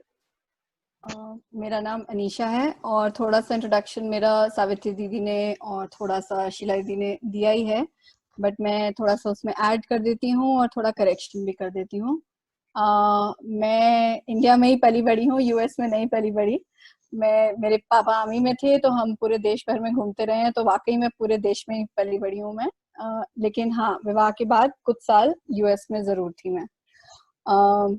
तो मुझे कहा गया था कि मैं एक छोटा सा ब्रीफ अपना इंट्रोडक्शन रखूं कि विद्या से कैसे जुड़ना हुआ, और थोड़ी सी यात्रा तो वो पहले रखती हूँ, उसके बाद में हम इस कंटेंट को, जो हम कंटेंट डेवलपमेंट में काम करते हैं, उसके बारे में शेयर करूंगी। तो ब्रीफ में ही रखूंगी, समय वैसे ही हमारे पास में कम ही है। पूरे देश में पली बड़ी मैं, पापा हमारे आर्मी में थे, और जब बड़ी हो रही थी तो बहुत सारी चीजें ऑब्जर्व करती थी मैं। ऑब्जर्वेशन की हमेशा बचपन से ही आदत रही, तो ऑब्जर्व करते हुए बहुत प्रश्न बनते थे। आर्मी में होने के कारण जैसे हम बॉर्डर पे कई बारी जाते थे तो मुझे मन में लगता था कि ये कुछ बॉर्डर जैसी चीज तो दिखती नहीं है, सरहद कहीं दिखती नहीं है और लोग सरहद की बात करते रहते हैं। तो वो मेरे अंदर कॉन्फ्लिक्ट पैदा करता था और प्रश्न पैदा करता था, जो कि जमा होते रहते थे, क्योंकि जब भी मोस्ट लोगों से प्रश्न पूछो तो वो यही कहते थे हर प्रश्न का जवाब नहीं होता, इसका भी कारण है, वगैरह वगैरह। तो ऐसे करते करते एनीवे मैं बड़ी हुई, मैंने फैशन डिजाइनिंग पढ़ा, लेकिन उसमें काम नहीं किया। फैशन डिजाइनिंग में शायद 6 महीने के करीब सिर्फ काम किया, एंड फिर मेरी शादी हो गई, हम लोग यूएस गए, एंड वहाँ पे मेरी क्या कहते हैं, डिजाइनिंग ही पढ़ने की कोशिश करी। मैं फैशन डिजाइनिंग रही थी शुरुआत में, एंड देन फाइनली मैंने ग्राफिक डिजाइनिंग की। फिर वापस आकर भी मैंने ग्राफिक डिजाइनिंग में ही काम किया, लेकिन अंदर एक खलबली रहती थी कि दिस इज नॉट जो करने वाला काम है। तो मैंने उसके बाद में कुछ थोड़े दिन 6 साल के करीब बच्चों के साथ में काम किया, और बच्चों के साथ में काम करते हुए भी मुझे लग रहा था कि कहीं कहीं सोसाइटी में, एनवायरनमेंट में इश्यूज आ रहे हैं, तो मेरे प्रश्न भी बढ़ते जा रहे थे और अंदर एक बेचैनी सी भी थी। उसी दौरान हमारी मित्र हैं मृदु दीदी, सब उनको जानते ही होंगे, उन्होंने मुझे दर्शन के बारे में बताया, एंड फिर मैंने फरवरी 2007 में अपना पहला शिविर किया, और पहले शिविर से ही मुझे ये तय था कि यही वो जगह है जहाँ मेरे इतने प्रश्नों का जवाब भी मिलेगा, और ये जैसे मैं घर पहुंच गई हूँ और जो चीज की मेरे को तलाश थी बचपन से वो मिल गई है। तो तब से अब तक बहुत ही सुखद यात्रा रही है। बहुत उतार चढ़ाव भी आए हैं डेफिनेटली, बिकॉज जब हम अध्ययन करते हैं तो उसमें अपने अंदर को टटोलते हैं और उसमें उठक बैठक होती है, बट इसमें कोई बहुत डिप्रेशन हो गया हो किसी को, ऐसी वाली स्थिति नहीं है, और खूब मजा आ रहा है। तब से अब तक मैं अध्ययन में भी लगी हुई हूँ, प्लस लास्ट 7-8 साल से चानी दीदी, गौरी दीदी, और फिर बाद में शीला दीदी जुड़ी हैं, उनके साथ में कंटेंट, इंग्लिश के कंटेंट डेवलपमेंट पे हम लोग काम कर रहे हैं। तो आगे मैं उसी के बारे में रखती हूँ। इंग्लिश में हम लोग कंटेंट को डेवलप कर रहे हैं, जो कि हम स्कूल में अभिभावक विद्यालय, शुरुआत हमारी हुई थी अभिभावक विद्यालय के लिए, और फिर ऑफ कोर्स अभी वो चेतना विकास मूल्य शिक्षा केंद्र अछौटी के लिए भी इस्तेमाल हो रहा है, एंड ओपन है, जो भी इसको इस्तेमाल करना चाहे कर ही सकता है। तो सबसे पहले मैं ये बात रखती हूँ कि हम अंग्रेजी में क्यों काम कर रहे हैं ना, वाई इंग्लिश। तो इसके कई सारे कारण हैं। एक तो है ही कि ये एक लैंग्वेज है, एक स्किल है सीखने के लिए, है ना। और इसके साथ में ये प्रश्न आता है कि इंग्लिश ही क्यों? तो वो ये, क्योंकि दुनिया में बहुत सारे लोग अंग्रेजी में ही बात करते हैं, और इंडिया में भी ऐसा कहा जा रहा है कि second largest English speaking country India है। तो मेरे सारे, मतलब मैंने नेट पे ही सर्च किया है, तो मैं ये नहीं कह सकती कि 100% सही है ये फैक्ट्स, बट ऐसा है ही। और हम देखते ही हैं कि हमारे यहाँ पे बहुत सारा गवर्नमेंट का काम, बहुत सारा काम इंग्लिश में होता ही है। तो ये तीनों कारण से मुझे लगता है कि बच्चों को एक और भाषा आना एक आवश्यक चीज भी है, और आवश्यक नहीं भी है तो उसके साथ साथ उसमें कोई हानि नहीं है। बच्चे अपने को एक्सप्रेस कर पाए, वो एक इम्पॉर्टेंट पार्ट है। और भाषा का मेन रोल होता भी वही है कि जो हमारे थॉट्स हैं, हमारी अंडरस्टैंडिंग है, उसको वो ठीक से एक्सप्रेस कर पाए, है ना। भाषा क्यों, अगर उस ऐसे पूछा जाए तो यही है कि जो मानव समझता है उसको किसी को समझाना ही चाहता है। समझने के लिए चाहे वो ऑब्जर्व करके समझे या किसी किताब से समझे, उसको कहीं ना कहीं एक पॉइंट पे आके भाषा की आवश्यकता पड़ती है ना। तो इसीलिए भाषा की आवश्यकता जरूरी है, और भाषा में अगर अंग्रेजी है तो उसमें भी कोई इशू नहीं है। और जैसे कि शीला दीदी ने कहा कि किसी को अंग्रेजी आती है, तो इसका मतलब ये नहीं है कि वो श्रेष्ठ है या वो विशेष है। वो केवल एक भाषा है अपनी बात को संप्रेषित करने के लिए। इसको ऐसे ही लेके चला जाए। तो और बाबा जी से भी बात हुई थी, तो बाबा जी ने कहा ही था कि स्कूल जो है वो बाइलिंगुअल होना चाहिए, दोनों भाषा होनी चाहिए उसमें, इंग्लिश भी और हिंदी भी। इसको एक्चुअली बाबा जी का एक एग्जाम्पल लें तो कई बार बाबा जी से पूछा गया कि भाई बाबा जी ने हिंदी में ही क्यों लिखी अपनी सारी पुस्तकें, संस्कृत में क्यों नहीं लिखी, क्योंकि बाबा जी तो संस्कृत भी बहुत अच्छे से जानते थे। तो बाबा जी ने भी यही कहा कि प्रचलन में जो भाषा है, जो सबसे ज्यादा लोगों तक पहुंच पाए, उस भाषा में मैंने लिखा। तो अगर देखा जाए मोटा मोटा तो इट्स जस्ट अ लैंग्वेज, एक सिर्फ भाषा है अपनी बात को कन्वे करने के लिए, दुनिया तक पहुंचाने के लिए। इसमें कोई श्रेष्ठता या विशेषता वाली बात नहीं है ना। तो ये एक कारण था। ये एक बात मैं शेयर करना चाहती थी। भैया नेक्स्ट स्लाइड लगा दीजिए। तो इंग्लिश का कंटेंट डेवलप करने में हम लोग मैंने सोचा कि मैं दो जो मेन एस्पेक्ट्स हैं उनको आप लोग सबसे शेयर करती हूँ। बाकी बातें तो बहुत सारी हैं करने के लिए, लेकिन ब्रीफ में रखने के लिए ये दो बातों पे मेन ध्यान देती हूँ। एक एस्पेक्ट तो ये है कि व्हाट, मतलब हम कर क्या रहे हैं, है ना। दूसरा एस्पेक्ट है उसका कि हम कैसे कर रहे हैं। तो व्हाट वाले एस्पेक्ट में ये है कि हम चित्रण सजा रहे हैं। जैसे कि शिराइदी ने कहा कि वो चित्रण कितना आवश्यक है बच्चे के लिए। और जब भी हम कुछ पढ़ते हैं, इवन जब हम बाबा जी की बुक्स पढ़ रहे हैं, तो हम अपने मन में वो चित्रण सजा रहे हैं, जिससे कि हमारे को आगे अध्ययन में भी गति मिलेगी और फाइनली अनुभव भी हो पाएगा। तो मुझे लगता है कि जो हम कंटेंट डेवलप करते हैं, उससे बच्चों के अंदर जो विजुअल्स बनते हैं अलग अलग तरीके से, उसमें उसको जो सजाने का काम है ना, उसको संवारने का जो काम है, क्योंकि कुछ चित्रण तो बने ही होते हैं बच्चों के, वो घर में आसपास चीजों को देखते ही हैं, उनको और लेकिन डिटेल आउट करना, उसको और मतलब सजाने से बेटर मुझे वर्ड नहीं सूझ रहा, वही वो करना एक वो काम है उसका, है ना। और उसमें हम लोगों ने कुछ क्राइटेरिया बनाए हैं, जो हम लिखते हैं उसके लिए भी और जो हम चूज करते हैं उसके लिए भी। आप लोग सबको शायद पता ही होगा ऑलरेडी कि क्लास 5th तक के लिए बाबा जी ने भी कहा था, और जनरली भी अभी तक CVMS की जो बुक्स बनी थी वही बुक्स इस्तेमाल होती आई हैं। और उसके आगे 6 से आगे की जो बुक्स हैं उसमें हम लोगों को खुद से लिखना था। तो उसमें ये बहुत ही इंटरेस्टिंग और चैलेंजिंग एक्सपीरियंस था, क्योंकि हम में से कोई भी ना इंग्लिश का राइटर है, ना इंग्लिश का क्या कहते हैं ऐसे उस तरीके से पढ़ी हुई है हमने इंग्लिश स्कूल्स में, जैसे कि हमने BA लिया हो या MA लिया हो। तो हमारे लिए बहुत चैलेंजिंग था, बट आई थिंक हम लोग, मेरे को लगता है, बहुत निखर के आए हैं इसमें। तो इसमें लेकिन जो क्राइटेरिया है कि किस हिसाब से हम चूज करेंगे, राइट करेंगे, वो एक बात है। क्या कि उसमें और कैसे कि उसमें कि हम लोग अभी 7-8 साल से काम कर रहे हैं। और मजे की बात यह है कि हम लोग कभी भी एक शहर में नहीं रहे। हम शायद पूरे हमारी 7-8 साल की यात्रा में हमने इकट्ठे बैठ के काम शायद एक ही बारी किया है। 5-6 दिन के लिए हम लोग इकट्ठे हुए थे, अदरवाइज हम लोग देश की अलग अलग जगहों पे हैं और हमने इसको करा है, और मुझे लगता है कि हमने काफी अच्छा और ठीक काम ही किया है। तो ये 2 क्राइटेरियाज हैं जिनके बारे, ये जो एस्पेक्ट्स हैं इनके बारे में मैं आगे शेयर करूंगी। भैया नेक्स्ट स्लाइड।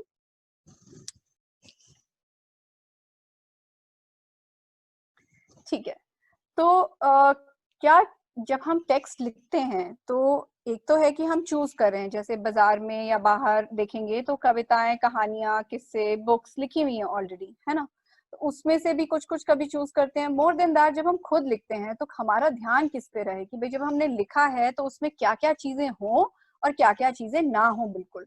तो इसके लिए हम लोगों ने एक क्राइटेरिया लिस्ट बना रखी है, और इसमें ये वाली पर्टिकुलर स्लाइड में जो मैं शेयर कर रही हूँ ये उन लोगों के लिए ज्यादा है जिन्होंने अध्ययन किया हुआ है, जो हमारी भाषा से हमारी विद्या की भाषा से वाकिफ हैं, उनके लिए ज्यादा है। हमारे पास एक और लिस्ट है जो कि वाकिफ नहीं है लोग, उनके लिए भी है, बट इन चीजों का हम प्राइमरीली ध्यान रखते हैं।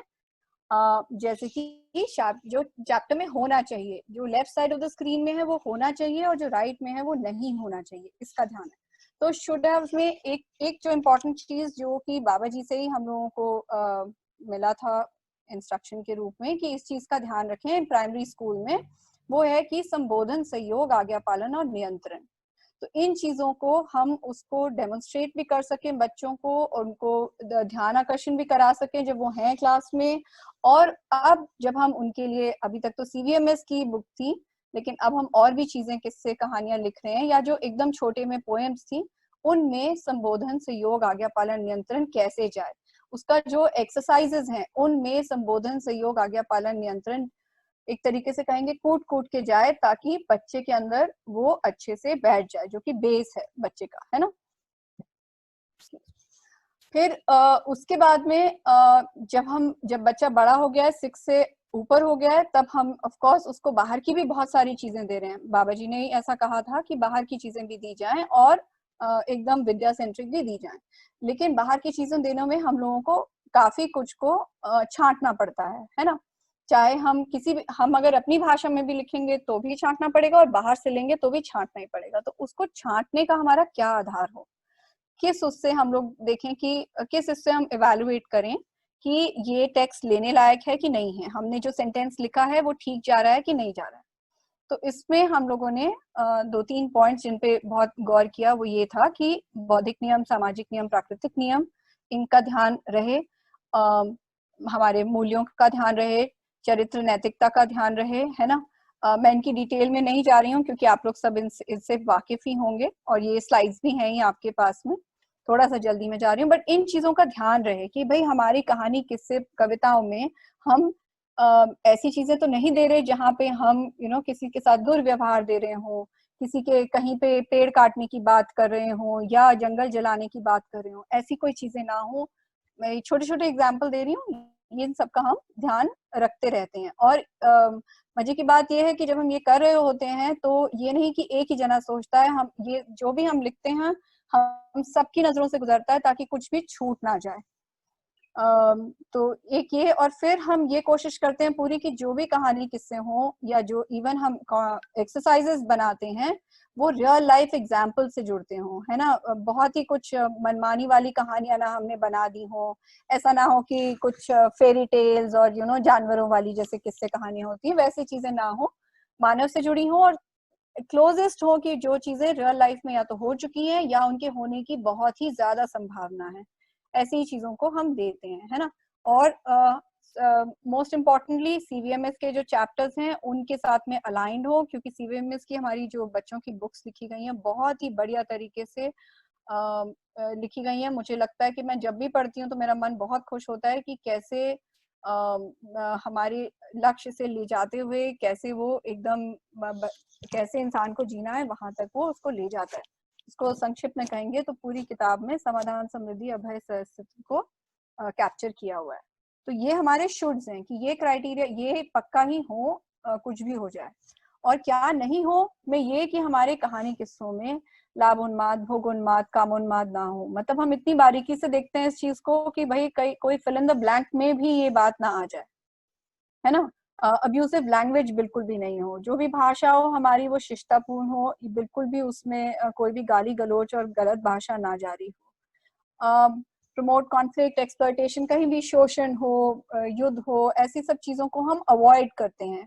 और तो बाबा जी ने कहा है कि हम 6 के बाद में बाहर की चीजें भी दें, बट हम लोग जो अपनी तरफ से कंटेंट देने की कोशिश कर रहे हैं उसमें अवॉइड करते हैं कि कुछ हम बहुत ज्यादा ऐसी चीजें ना दें, इवन दो वो बाहर की दुनिया में हो रही हैं और बच्चे उनको अपने आसपास देख रहे हैं, बट हम अपनी तरफ से ऐसी चीजें कम से कम दें। कोई भी चीज जिसमें पर धन, पर नारी, पर पुरुष हो, है ना, किसी भी चीजों का दुरुपयोग, असुरक्षा हो जिससे कि भय पैदा हो, इस तरीके की चीजें ना हो, इसका हम पूरा ध्यान रखने की कोशिश करते हैं। भैया नेक्स्ट लिस्ट। ये तो थी हमारी क्राइटेरिया चूज करने वाली, कंटेंट के लिए क्राइटेरिया चूज करने का वो। दूसरा कि हम लोग इतनी दूर रहते रहते इसको कैसे कर पाए। ये भी बहुत मजेदार एक्सपीरियंस रहा मेरे लिए भी, एंड आई एम श्योर सबके लिए। गौरी दीदी, चानी दीदी, शीला दीदी और नीति दी ऑल्सो। मैं नीति दी को बोलना भूल जाती हूँ उनका नाम, क्योंकि वो हमारे साथ पूरे टाइम जुड़ी रहती है, नीति जैन दीदी। लेकिन क्योंकि उनका स्वास्थ्य भी बढ़िया नहीं रहता और वो और भी अध्ययन के कार्यक्रमों में लगी हुई हैं, तो वो थोड़ा सा कम हमारे साथ में लगी रहती हैं, लेकिन हाँ वो भी हमारी टीम में है। तो ये हम कैसे कर पाए, तो इसमें 2-3 चीजें बहुत इंपॉर्टेंट मुझे लगती हैं। एक तो ये है कि हमने टेक्नोलॉजी का भरपूर इस्तेमाल किया है। जैसे आज के दिन में लोग ऑनलाइन पढ़ाई और ऑनलाइन क्लासेस और ये जैसे ये मीटिंग भी हम ऑनलाइन कर रहे हैं, हम लोग इस काम को लास्ट 8 साल से कर रहे हैं। आई थिंक जैसे सब कहते ही हैं कि टेक्नोलॉजी का फायदा भी है और नुकसान भी है। मुझे गर्व होता है ये सोचते हुए कि हम लोगों ने इसको बहुत अच्छे से इस्तेमाल किया है। हमने काफी सारी नई चीजें भी सीखी है नेट के बारे में, और उसके साथ साथ इसका पूरा इस्तेमाल किया है हमने। उसके साथ साथ एक और चीज जो इम्पोर्टेंट, जो मैं यहाँ लिखना भूल गई हूँ, अभी मैं देख रही हूँ इस लिस्ट को तो मुझे ध्यान आ रहा है कि एक इम्पोर्टेंट चीज जो रह गई है वो ये है कि हम लोगों ने रिसर्च बहुत करी है।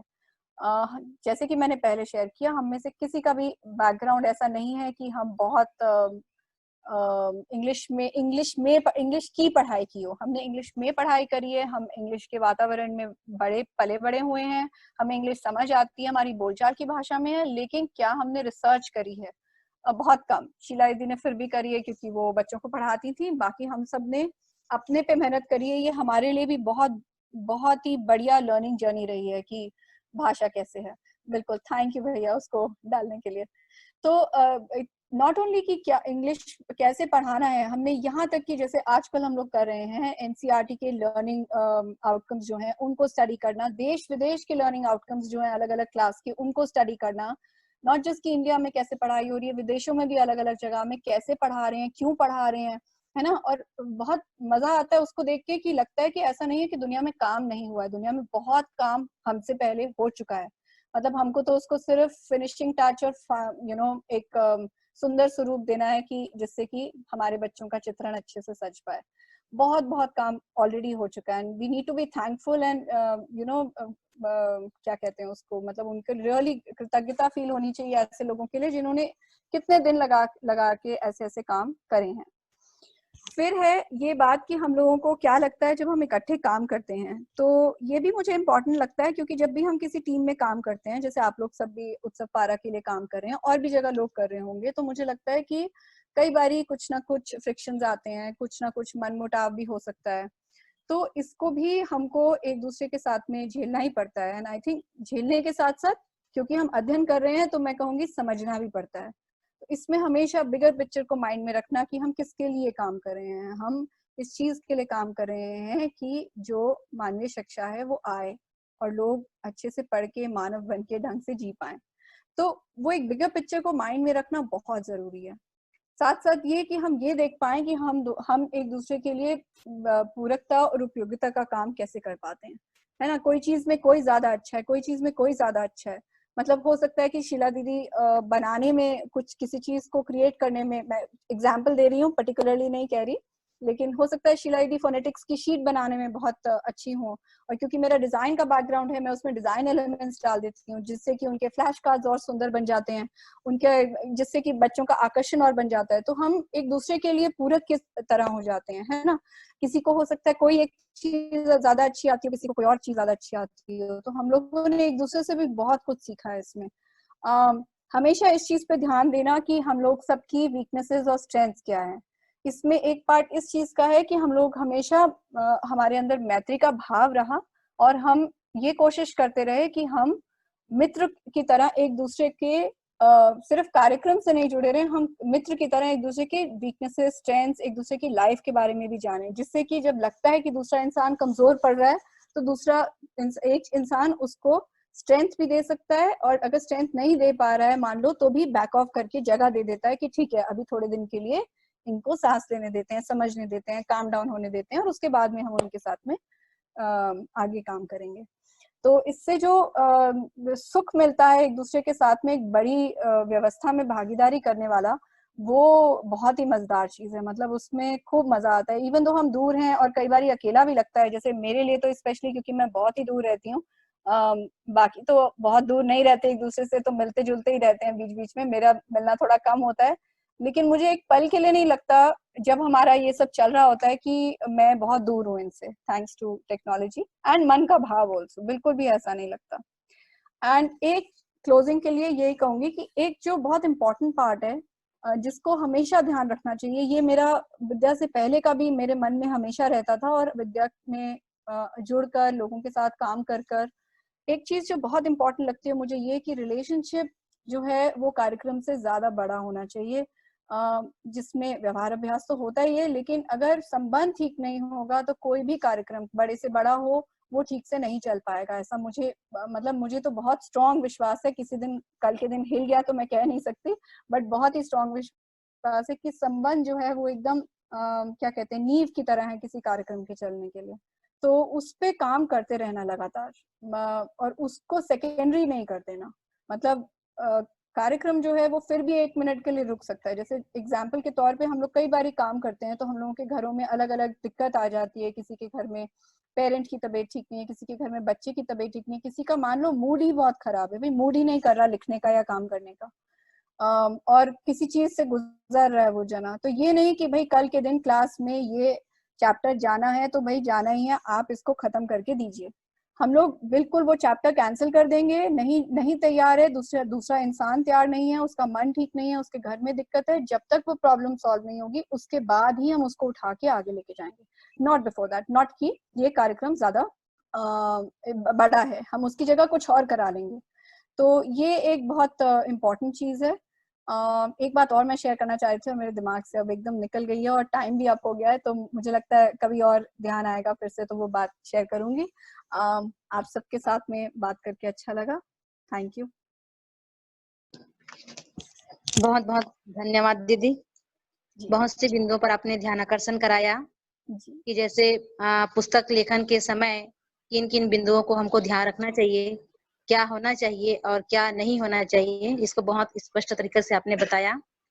साथ ही साथ जब टीम में काम करते हैं तो किन किन बिंदुओं को हमको ध्यान रखना चाहिए कि मानवीय शिक्षा कैसे आ पाए, और साथ ही साथ पूरकता और उपयोगिता को हम एक दूसरे में कैसे देख पाए जिससे मैत्री भाव बना रहे। और एक महत्वपूर्ण बात आपने कहा कि रिलेशनशिप इज वेरी इंपॉर्टेंट। संबंध यदि ठीक नहीं होगा तो फिर सारे कार्यक्रम हिलते डुलते नजर आते हैं। तो हमको यहाँ पर एक महत्वपूर्ण बिंदु को ध्यान रखना है कि चैप्टर से ज्यादा इम्पोर्टेंट व्यक्ति है और हम उनके कैसे पूरक हो पाए। तो इन सब बातों के साथ बहुत ही सुंदर प्रस्तुति आपने दिया, आप दोनों को काफी धन्यवाद। गौरी दीदी, इस बीच यदि कोई नए बंधु या भगिनी जुड़े होंगे तो उनके अभिवादन के लिए मैं आपको आमंत्रित करती हूँ।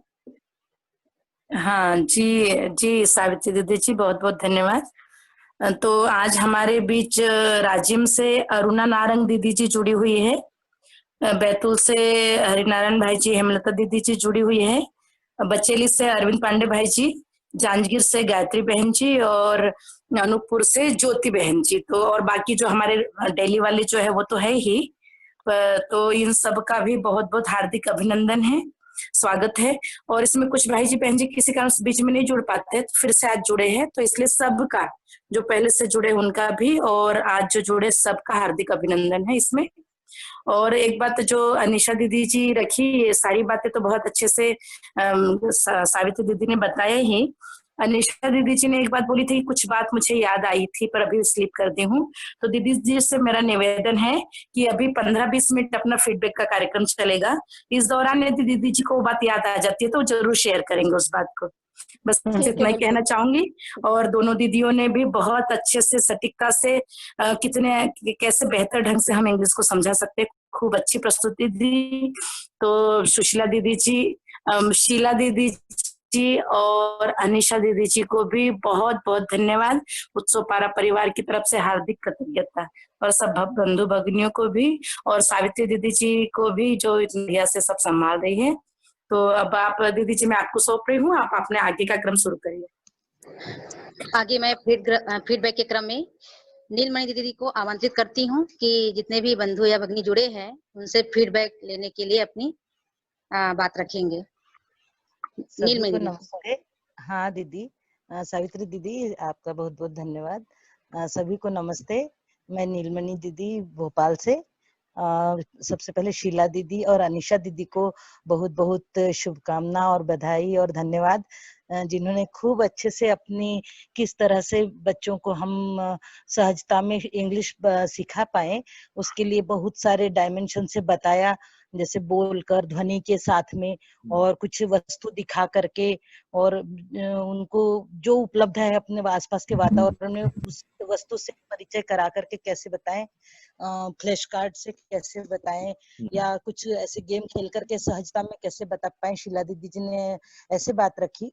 और अनीशा दीदी ने थोड़ा मुझे लगता है बड़े बच्चों को लेकर के बहुत सारे पॉइंट्स पर बताए, उनको कैसे और क्या संबोधन, सहयोग, आज्ञा पालन और नियंत्रण के साथ बौद्धिक नियम, सारे नियम भी समझा पाए। मूल्य, चरित्र, नैतिकता का भी हम उसमें कैसे समावेश करके बता पाए, और अपने लाइफ से जुड़ी हुई, मानव से जुड़ी हुई बातों को बताकर कैसे समझा पाए, समाधान, समृद्धि, अभय, सहअस्तित्व को कैसे बता पाए। ऐसे बहुत सारे आयामों में हम अच्छे से अपने बच्चों को सहजता से कैसे बता पाए, उसके लिए हमें भी अपडेट किया, और हम आगे क्या करें उसके लिए भी हमें दिशा निर्देशित किया। इसके लिए बहुत बहुत धन्यवाद दोनों दीदीजियों का। और थोड़ा बहुत मैं भी उनसे मिली हूँ, तो दोनों ही बहुत मृदुभाषी, बहुत सरल, बहुत सहज है, और खूब अच्छे व्यक्तित्व की धनी है दीदियां दोनों। तो आगे भी हमको ऐसा साथ मिलेगा। इसी क्रम में आगे जो जितने भी उत्सव पारक के भाई बहन जी हैं, उनके लिए अब दीदी जी ने इतनी मेहनत की है तो फीडबैक बनता ही है। तो मैं आमंत्रित करती हूँ, सब अपने स्वयंस्फूर्त तरीके से अपनी अपनी अभिव्यक्ति रखें, अपनी सहजता में जो भी आपने समझा है वो अपनी बातें रखें दीदी जियों के लिए। तो हेलो सभी कौन को। रखना चाहेंगे? हाँ, जी बड़ी मम्मी जी प्रणाम। हेलो सभी को, नमस्ते, बताइए। प्रणाम। गीतेश्वरी बेनीतरा से हूँ। दीदी जी ने जो दोनों दीदी जी ने बताई है इंग्लिश को पढ़ाने के लेकर, वो एक एक बात को मैं नोट करी, इसलिए की हूँ। बड़ी मम्मी जी सब बातें बहुत ध्यान में रखने लायक है कि इंग्लिश सिखाना है तो बाइलिंग से, हिंदी से इंग्लिश में जाए। ये बात बहुत मतलब हिंदी से इंग्लिश में सीखेंगे बच्चे, और सिखाने का मुख्य भाग आता है जो सीखने सिखाने के लिए कि सुनना पहले, फिर वो कंप्लीट हो जाए, वो पूरा हो जाए तो फिर बोलना शुरू, फिर बोलने के बाद पढ़ना शुरू होगा, जब पढ़ना पूरा हो जाए फिर उसके बाद लिखना शुरू हो। ये बात है। फिर जैसे बच्चा नहीं कर पा रहा है कोई चीज, फिर अटक रहा है, तो फिर पीछे स्टेप को इसको करना रिस्पेक्टिव लैंग्वेज में, बच्चा समझ कर सीख पाए ऐसा, और एक्सप्रेसिव लैंग्वेज में बोल कर बता पाए। ये दो बातें हैं इसमें। और ग्रामीण के लिए संज्ञा बताना, संज्ञा, नाउन, वर्ब, और प्लेजर बताना, दो शब्दों को जोड़ने के लिए फोनेटिक्स से ध्वनि, आवाज के द्वारा बताना बच्चों को। एक्शन के लिए बहुत सारे चित्र के माध्यम से भी, एक्शन के जरिए से, फ्लैश कार्ड के द्वारा, और बहुत सारे चित्र के द्वारा बताया जाना चाहिए। और जैसे कि टीचर पढ़ा रहे हैं तो बच्चे रिपीट करके सीखते हैं, रिपीट करके सीखने का भी उसमें बताया कि कोई भी भाषा सिखा रहे हैं तो वस्तु का अर्थ पता होना चाहिए, तो वस्तु का अर्थ जानकर ही टीचर को बच्चों को पढ़ाना चाहिए, ऐसा है। और कोई भी शब्द बोले तो उसका अर्थ पता हो फिर बताएं। और कोई भी पोयम, कहानी, कुछ भी चीज बताएं सिखाएं तो उसमें वास्तविकता ही हो, कोई काल्पनिक वाला पात्र नहीं बताना है, वास्तविकता बताना है, ये बात समझ में आई। और दीदी जी संबोधन, आज्ञा पालन, ये सब चीज बच्चे के ध्यान में रहकर मतलब सिखाया जाए। ये है कि लैंग्वेज में किस और है चित्रण सजा के बताना चाहिए बच्चों को, ऐसा देखना लाभोन्माद मत हो उसमें। कोई भी बच्चे को पढ़ा रहे हैं सिखा रहे हैं उसमें ये सब चीज गाली गलौच वाला मत आए, शोषण, इनका ध्यान को अवॉइड करके बच्चों को बताना है। परधन पर नारी वाला कुछ भी चीज बच्चों के भाव में मत जाए, ऐसा बताना है। छाट छाट के बौद्धिक स्तर पर इनको सिखाना है और ऐसे समझ में आया है। और नोट की बड़ी मम्मी जी सबको। ठीक है, धन्यवाद। बहुत बढ़िया बहुत बेटा बढ़िया। जी, बहुत बढ़िया, बहुत बारीकी से आपने बताया और आपका तो वैसे भी बहुत स्पष्ट ऑब्जर्वेशन रहता है। तो आगे इसी कड़ी में और कौन भाई जी बहन जी बोल रहे हैं तो स्वागत है उनका। हेलो हेलो हाँ बेटा। हेलो। जी बेटा हाँ जी, आ रही है आवाज। हाँ सभी को नमस्ते। हाँ उषा बेटा जी हाँ बोलो। सभी को नमस्ते, मैं उषा भोपाल से बोल रही हूँ। दोनों ही दीदियों का बहुत अच्छा प्रस्तुतिकरण रहा भाषा को लेकर के, और दोनों ही भाषाओं में समागमता वाली बात जो रही कि कोई भी भाषा स्पेशल नहीं होती, ये हमें अपने दिमाग से निकालना है। हालांकि परंपरा में ये बात थोड़ा सा लेट जाती है लोगों में, तो इस पर ध्यान आकर्षण रहा। दूसरी बात ये है कि रियल ऑब्जेक्ट एलिमेंट वाली जो बात आई कि वास्तविक वस्तु, जो उन्होंने उदाहरण दिया था दीदी ने, एप्रिकॉट और एप्पल वास्तव में कई बार हम परंपरा की शिक्षा में कर देते हैं कि जो बुक में रहा, किताब में रहा, वही उदाहरण या वही एलिमेंट का उपयोग करते हैं और कुछ नया अपनी तरफ से कई टीचर्स मतलब डालने की कोशिश नहीं करते। तो वहां मेरा ध्यान गया कि जो बच्चों के पास उपलब्ध हो वो उदाहरण हमें देते हुए बच्चों को पढ़ाने की कोशिश करनी चाहिए। बाकी सभी को धन्यवाद और बहुत अच्छा प्रस्तुतिकरण रहा। Thank you. बहुत बढ़िया, बहुत बढ़िया। मैं कृष्ण कुमार रायपुर से। दोनों दीदी लोगों का बहुत अच्छा प्रस्तुति रहा है। शीला दीदी का, अनिशा दीदी का।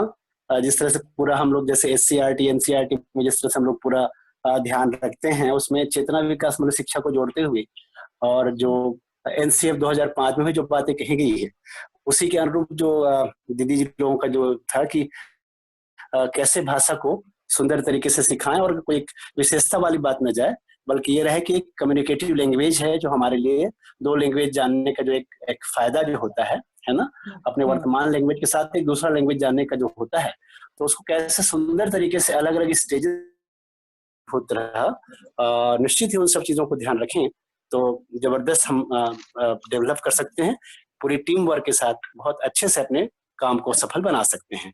तो बहुत सुंदर प्रस्तुति रही, दोनों दीदी को बहुत बहुत धन्यवाद। आपको भी भैया धन्यवाद। खूब सारा धन्यवाद भैया जी। मैं अरुणा नारंग राजिम से बोल रही हूँ। एक छोटी सी मुलाकात आदरणीय कृष्ण कुमार साहू सर जी से मेरी हुई थी, उनके माध्यम से मैं उनसे परिचित हुई और आज उनसे छोटा सा एक कॉल से उनसे बात हुई, जिसके माध्यम से मैं आप सबके साथ जुड़ पाई हूँ। इसके लिए मैं आप सभी का बहुत बहुत धन्यवाद करती हूँ और सर जी का बहुत बहुत धन्यवाद करती हूँ। ये जो आप शीला दीदी और गायत्री दीदी इंग्लिश सिखाने का इतना अच्छा हम सभी को जानकारी दी, ये मुझे जान के बहुत ही अच्छा लगा। और इसमें जो दीदी जी ने ये फोनिक के बारे में बताया, एट के जो शब्द हैं उसको हम कैसे बच्चों तक चित्र के माध्यम से ये जो दीदी जी ने हमें टीचिंग एड बताया, ये सब मुझे बहुत अच्छा लगा। और ये स्लाइट वर्ड है, ये जी, हेलो हाँ दीदी, हेलो, आ रही है, आवाज थोड़ी कट रही है, आ रही है, बताइए। आ रही है, आ रही है। जी जी। तो ये सब मुझे सीखने को मिल रहा है, इसलिए मेरे को बहुत बहुत धन्यवाद दीदी आप लोग का। आप लोग बहुत अच्छे से सिखा रहे हैं। बस थैंक यू। हेलो हेलो दीदी थैंक तो यू। हेलो, हाँ दीदी बोलिए। हाँ दीदी नमस्ते, तीनों दीदी को भी नमस्ते। मैं हेम कृतिका हाँ बालोद से। बच्चों को कैसे फ्लैश कार्ड के माध्यम से पढ़ाना और वातावरण के को भी सुनिश्चित करना, यही समझ आया दीदी। नमस्ते सभी को। और बहुत सुंदर प्रस्तुति। मेरा यही सब, मैं ये सोच रही हूँ कब मेरा अध्ययन खत्म होगा और कब मैं ये पूरी तरह से, लास्ट टाइम भी शीला दीदी ने दिया था बहुत सुंदर, और अभी भी बहुत सुंदर, और ये पूरा प्रोग्राम आपका इतना सुंदर चल रहा है कि मुझे इतनी आश्वस्ति होती है कि डेफिनेटली उत्सव पारा जल्दी से एक व्यवस्था, सुंदर व्यवस्था के रूप में होगा जो रेप्लिकेशन के लायक होगा। हम वेट कर रहे हैं उसी के लिए, और मेरा अध्ययन भी कंप्लीट हो इसके लिए भी वेट कर रहे हैं। Thank you. Thank you. बहुत सारी शुभकामनाएं दीदी। आपका अध्ययन भी कंप्लीट होगा और उत्सव पारा में ये जल्दी सब शुरू भी होगा और आपका सहयोग भी लेंगे। बहुत बहुत धन्यवाद दीदी। आगे और कोई दीदी जी, भाई जी जैसे दीदी जी ने बताया कि लैंग्वेज 4 फेज में समझाया जाता है। पहले जो पहले की स्टेप कंप्लीट होती है, उसके बाद ही आगे बच्चा जल्दी उसको कवर या कैच कर पाता है। जैसे सुनना, बोलना, पढ़ना, उसके बाद लिखना, वे सारे लाइन से क्रम है। तो उन्होंने जो बताया वो बहुत अच्छे से समझ में आया। उसके बाद उन्होंने बताया कि जो साइड वर्ड्स होते हैं तो उनको कैसे एक्सप्लेन किया जाए, बच्चों को कैसे समझाया जाए फ्लैश कार्ड के माध्यम से, वो मुझे बहुत इंटरेस्टिंग लगा। क्योंकि मैं जब छोटी थी बचपन में मम्मी से पूछती थी, मम्मी ये टी और टू होता है, डी और डू होता है, जी और गू क्यों नहीं होता है? तो फिर वो मम्मी भी बोलती थी, बेटा ये ऐसा ही होता है, इसको ऐसे ही याद करो। तो मुझे ये लगता था कि ये ऐसा क्यों होता है, तो फिर वो बच्चों को एक्सप्लेन कर पाना बहुत ईजी हो जाता है इस चीजों से। तो वो बहुत अच्छा लगा। और अनिशा दीदी जी ने भी बहुत अच्छा बताया बच्चों को कौन कौन से कंटेंट स्पेशली ध्यान में रख के बच्चे को स्वायत्त मानव के रूप में कैसे बनाया जाए सारे कंटेंट के रूप में। तो वो बहुत अच्छे से क्लियर हुआ। धन्यवाद सभी को। नीलमणि दी, मुझे भी थोड़ा फीडबैक देना है। शीला बोल रही हूँ। जी दीदी जी। हाँ, मतलब आपके पूरे ग्रुप जी को दीदी। बहुत सारी शुभकामनाएं। इतना ध्यान से सुनने वालों को के साथ ऐसा शेयर करने में हमको भी मजा आ रहा है। तो जी आप लोग बिल्कुल स्टेप वाइज चल रहे हैं, और जैसे हम लोग इस चीज को अप्रिशिएट भी करते हैं ना, किसी भी स्टेप को जंप नहीं करना। तो अपनी योग्यता को बढ़ाना, अपनी जानकारियों को बढ़ाना, जो भी आप लोग इतनी मेहनत कर रहे हैं ये अध्ययन के लिए भी और स्किल्स में भी, तो बहुत अच्छे से प्लान कर रहे हैं। तो बहुत बहुत शुभकामनाएं आप सबको। थैंक यू दीदी, थैंक यू। आप इतना अच्छे से बताती हो तो ध्यान से तो सुनेंगे ही, सोए हुए जागकर सुनने लग जाएंगे। ऐसा ही हाल है दीदी। आप लोगों की अभिव्यक्ति बहुत अच्छी है और साथ साथ सबका मन भी लगा हुआ है। तो बस सबका सहयोग ही है इसमें, है ना? तो ऐसे ही आगे चलेंगे। और इसी क्रम में और दीदी जी आप बोलिए, भैया लोग अपनी कोई फीडबैक रखिए। एक चीज और हेमलता दीदी जी। बोलना चाहती हूँ कि अनीशा दीदी ने जो बोला कि रिलेशनशिप पहले और काम बाद में, ये पॉइंट मुझे बहुत मतलब छू गया। ये बहुत महत्वपूर्ण है। हम नॉर्मली काम को आगे रखते हैं और रिलेशनशिप को पीछे। ये बहुत सुंदर बात थी। Thank you.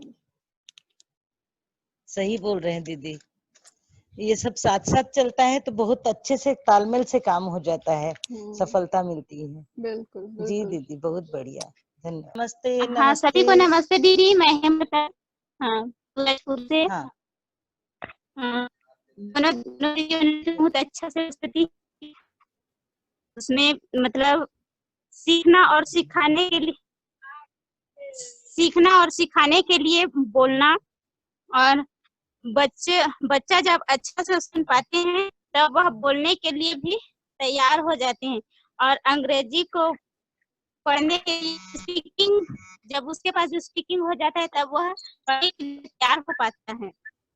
और हम जब बच्चों को कविता कहानी सुनाते हैं तो उसको अंग्रेजी में सुनाते समय उसको पीछे रिपीट करने के लिए बोलना अच्छा लगा। और अंग्रेजी के बहुत सारे वर्ड्स हैं जिनका रूल अलग होता है, जैसे बट किसी रूल को पूरा नहीं कर पाती। जो है संबोधन, सहयोग और आज्ञापालन, नियंत्रण बताएंगे। और कोई भी वस्तु का उपयोग नहीं करना, मानवीय शिक्षा में पूरकता और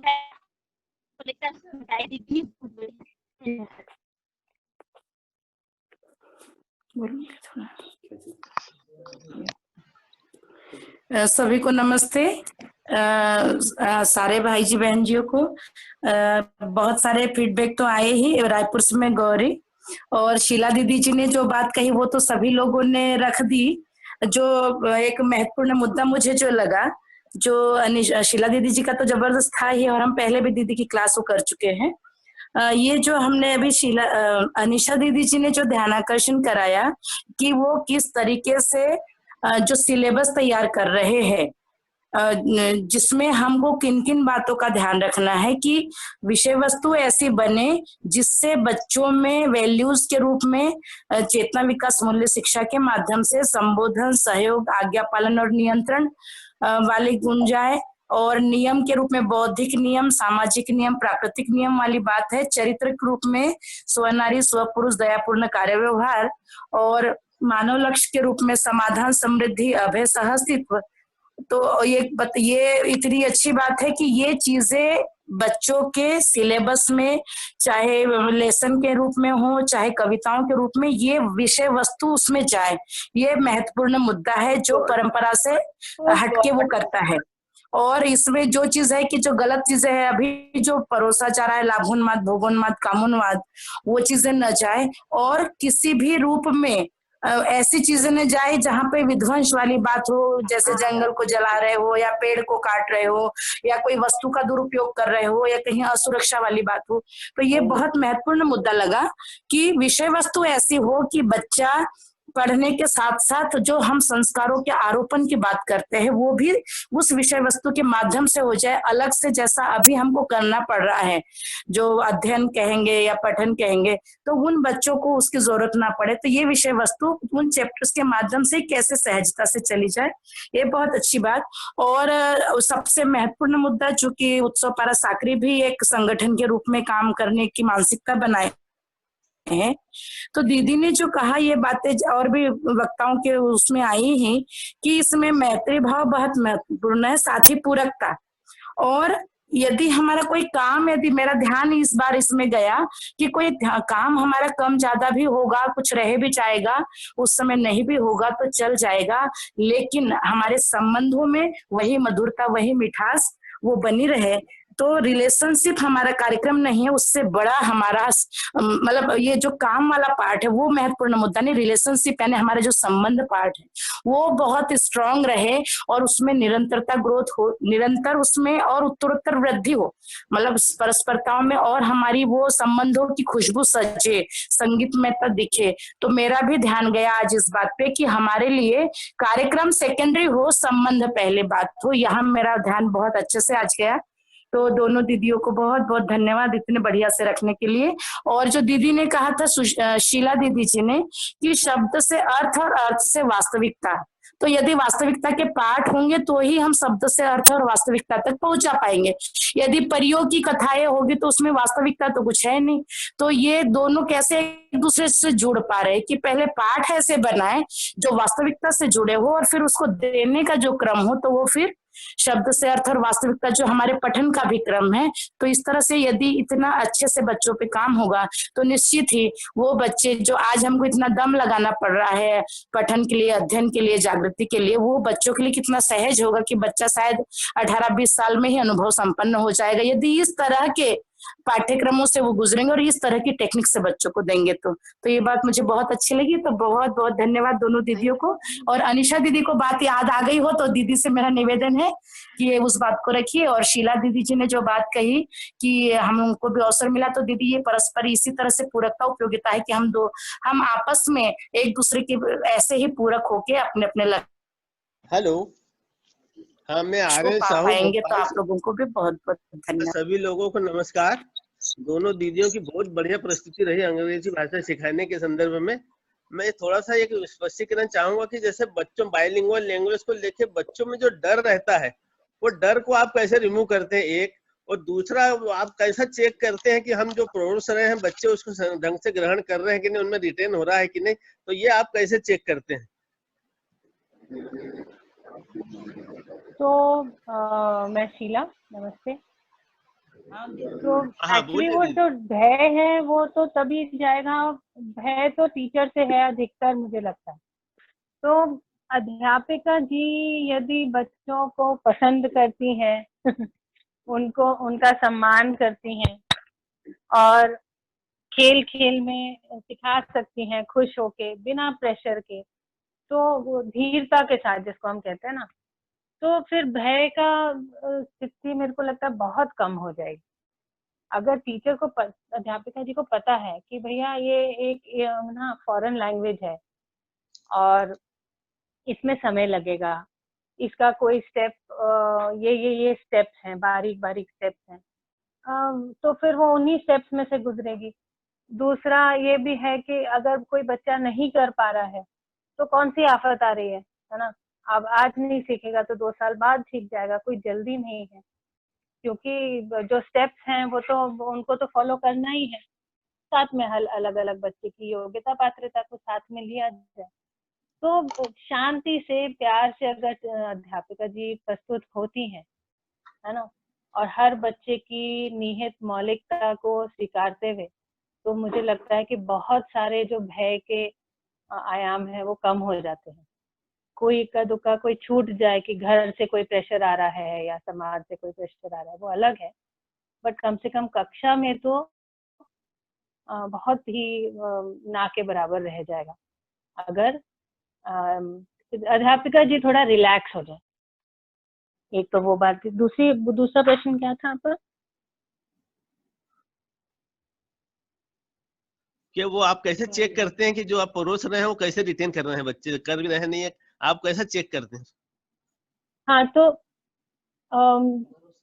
वो जब रिपीट करते हैं और हम लोग खेल खेलते हैं, एक और चीज मैं भी करती हूँ कि अगर किसी एक बच्चे को मेरे को लगता है कि वो समझ में आ गया उसको, तो जब हम उस बात पर दोबारा गुजर रहे होते हैं तो मैं कहती हूँ आप क्या उसको समझा सकते हो, आप इस बात को रख सकते हो क्या, है ना।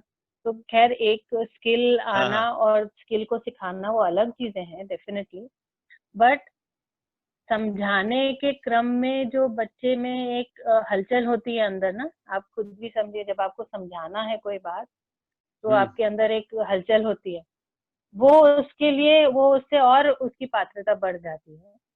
तो वो एक अच्छा एक्सरसाइज है, मतलब आप सीखो भी और सिखाओ भी।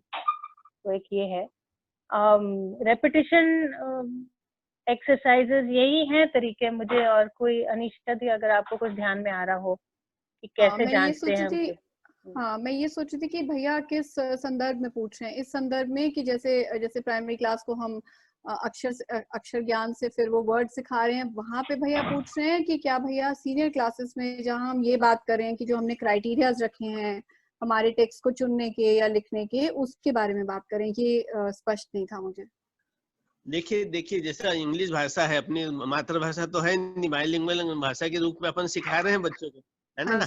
तो एक स्वाभाविक सा डर रहता है, वैसे भी बच्चों में क्या बड़ों में भी रहता है इंग्लिश के प्रति। हेलो, डर को कैसे निकालना? भैया डर वाली बात तो ऐसी है, जैसे शीला दी ने कहा, ये बात मैं शीला दी से एग्री करती हूँ इस बात से कि जो टीचर है क्लास में वो क्या कर रहा है, क्योंकि बच्चे को डर लग क्यों रहा है। बच्चे को डर इसलिए लग रहा है क्योंकि कहीं ना कहीं या तो किसी ने उसको डांटा है, फटकारा है, या फिर उसके अंदर किसी को उसको लग रहा है कि कोई मुझे जज कर रहा है ना, तभी वो डर की चीज आती है उसके अंदर। तो वो डर कहाँ से जाएगा? या तो एक तो जगह है स्कूल से जहाँ पे उसको टीचर पढ़ा रही है, तो अध्यापिका जी अगर उससे प्यार से भी बात करेगी, धैर्य रखेगी, वो नहीं सीखा आज कल सीखेगी, एक तो वो वाला पार्ट है। दूसरा उसके उसके अंदर भी ये वाली बात को बार बार रीइंफोर्स करना कि ये इंग्लिश जो है कोई अलग भाषा या विशेष भाषा नहीं है, है ना। भाषा सिर्फ संप्रेषणा के लिए है, जो भी मुझे समझ में आया समझाने के लिए, सीखने के लिए, तो वो भी बार बार जाना। और तीसरा, जैसे कि अभिभावक विद्यालय में तो बहुत अच्छे से हो रहा है कि अभिभावक भी जुड़े हुए हैं, वो दर्शन से भी जुड़े हुए हैं, अध्ययनरत भी हैं, और साथ में क्योंकि वो आते रहते हैं स्कूल में, उनके साथ बातचीत होती है, तो उनका भी घर से दबाव ना हो। तो क्या है कि एटलीस्ट एक स्मॉलर वातावरण में तो बच्चे के ऊपर दबाव नहीं है। मैक्सिमम होगा तो अगर वो कहीं अपने रिलेटिव्स के यहाँ जा रहा है, बट वहां भी अगर बच्चे के बेसिक उसके ऊपर आप काम करोगे कि बच्चे के अंदर स्वयं में विश्वास आना शुरू हो जाए, तो मुझे लगता है कि ये इतना डर की बात नहीं रहेगी। थोड़ा बहुत जो रहता है उसमें टीचर्स हेल्प कर ही देती है बच्चे की कि कोई बात नहीं, बहुत बढ़िया दीदी, बहुत आराम बढ़िया, से बहुत चले, है ना। और जो आपका दूसरा प्रश्न था वो मुझे बहुत क्लियर नहीं हुआ उनको कि वो आप छोटे बच्चों की बात कर रहे थे कि बड़े बच्चों की बात कर रहे थे? नहीं, मिडिल तो थोड़ा बहुत जो समझने लगते हैं, जैसे तीसरी चौथी में आ जाने के बाद तो थोड़ा सा समझने लगे जाते हैं भाषा के प्रति, तो उनका वो लगाव हो ही जाता है। तो वो उसको आप कैसे चेक करते हैं कि हम जो समझा रहे हैं या जो हमारा जो कंटेंट है, हम जिस तरह से मेहनत कर रहे हैं, तो मेहनत के प्रतिफल में अपने को रिजल्ट मिल रहे हैं कि नहीं? तो कंटेंट के बारे में आप पूछ रहे हैं, तो कंटेंट में तो शीला दी बहुत ज्यादा अच्छे से बता पाएंगी क्योंकि प्राइमरी स्कूल में वो जाके पढ़ाती हैं। बट मेरा जहां तक मैं जब भी गई हूँ और ऑब्जर्वेशन रहा है, तो यही रहा है कि देखिए बच्चे जब सबसे बेस्ट उनको इवेलुएट करने की जगह होती है जब वो अपने मित्रों के साथ खेल रहे होते हैं, है ना, आपस में एक दूसरे के साथ डील कर रहे होते हैं, बस में आ रहे हैं, क्लासरूम में है, खाना खा रहे हैं। तो मोस्ट टीचर्स जो अभिभावक विद्यालय में है वो अपनी नजर हमेशा सब बच्चों पे रखती हैं किसी भी टाइम पे। ये नहीं कि अभी ब्रेक है तो हम अपना कुछ कर रहे हैं, वो केवल इसीलिए कि उस वक्त में आप इवैल्यूएट कर पाओगे कि आपने जो कंटेंट दिया है वो बच्चों तक गया कि नहीं गया, उसके बिहेवियर में कोई चेंज है जब अपने भाई जी बहन जी के साथ डील कर रहा है, कोई खाना नहीं लाया तो उसके साथ में वो उस वक्त कैसे डील कर रहा है, कोई गिर गया तो उसके साथ में वो कैसे डील कर रहा है। तो वहां पे एक इवैल्यूएशन हो पाता है कि भाई बच्चे में जो हम कंटेंट डालना चाह रहे हैं वो उस तरीके से जा रहा है कि नहीं जा रहा, सहयोग का भाव जा रहा है कि नहीं जा रहा, चीजें व्यवस्थित रख पा रहा है कि नहीं रख पा रहा, नियंत्रण उसके अंदर जा पा रहा है कि नहीं जा पा रहा। इस तरीके से हम लोग करते हैं। बट लाइक ऐसे शीला दी ज्यादा अच्छा, क्योंकि वो जा रही हैं स्कूल रेगुलरली, वो ज्यादा अच्छे से बता पाएंगी। बिल्कुल, मुझे वो बात हाँ तो याद दीदी। नहीं आई, लेकिन मैं आप लोग सबका शुक्रिया करना चाह रही थी, गौरी दीदी का, नीलमणि दीदी का, साहू भैया का, सावित्री दीदी का। उन्होंने सबको कोऑर्डिनेट किया हमें फोन करके कि हमें ये आपने मौका और ये प्लेटफॉर्म दिया हमारी बात को शेयर करने के लिए। और आप लोग बहुत अच्छे से इस पूरी चीज को लेके जा रहे हैं, धीरे धीरे, स्टेप बाय स्टेप, जैसे शीला दी ने कहा। एंड आप सबको बहुत सारी शुभकामनाएं इसको और आगे अच्छे से खूबसूरती से ले जाने के लिए। थैंक यू, धन्यवाद, आपको भी बहुत बहुत धन्यवाद दीदी जी, आप दोनों को सबको बहुत बहुत धन्यवाद दीदी जी। आप सभी लोग इसमें शामिल हुए, इसके लिए बहुत बहुत कृतज्ञता। इसके साथ ही इस गोष्ठी का समापन करते हैं। नमस्ते। नमस्ते। धन्यवाद सभी को, नमस्ते।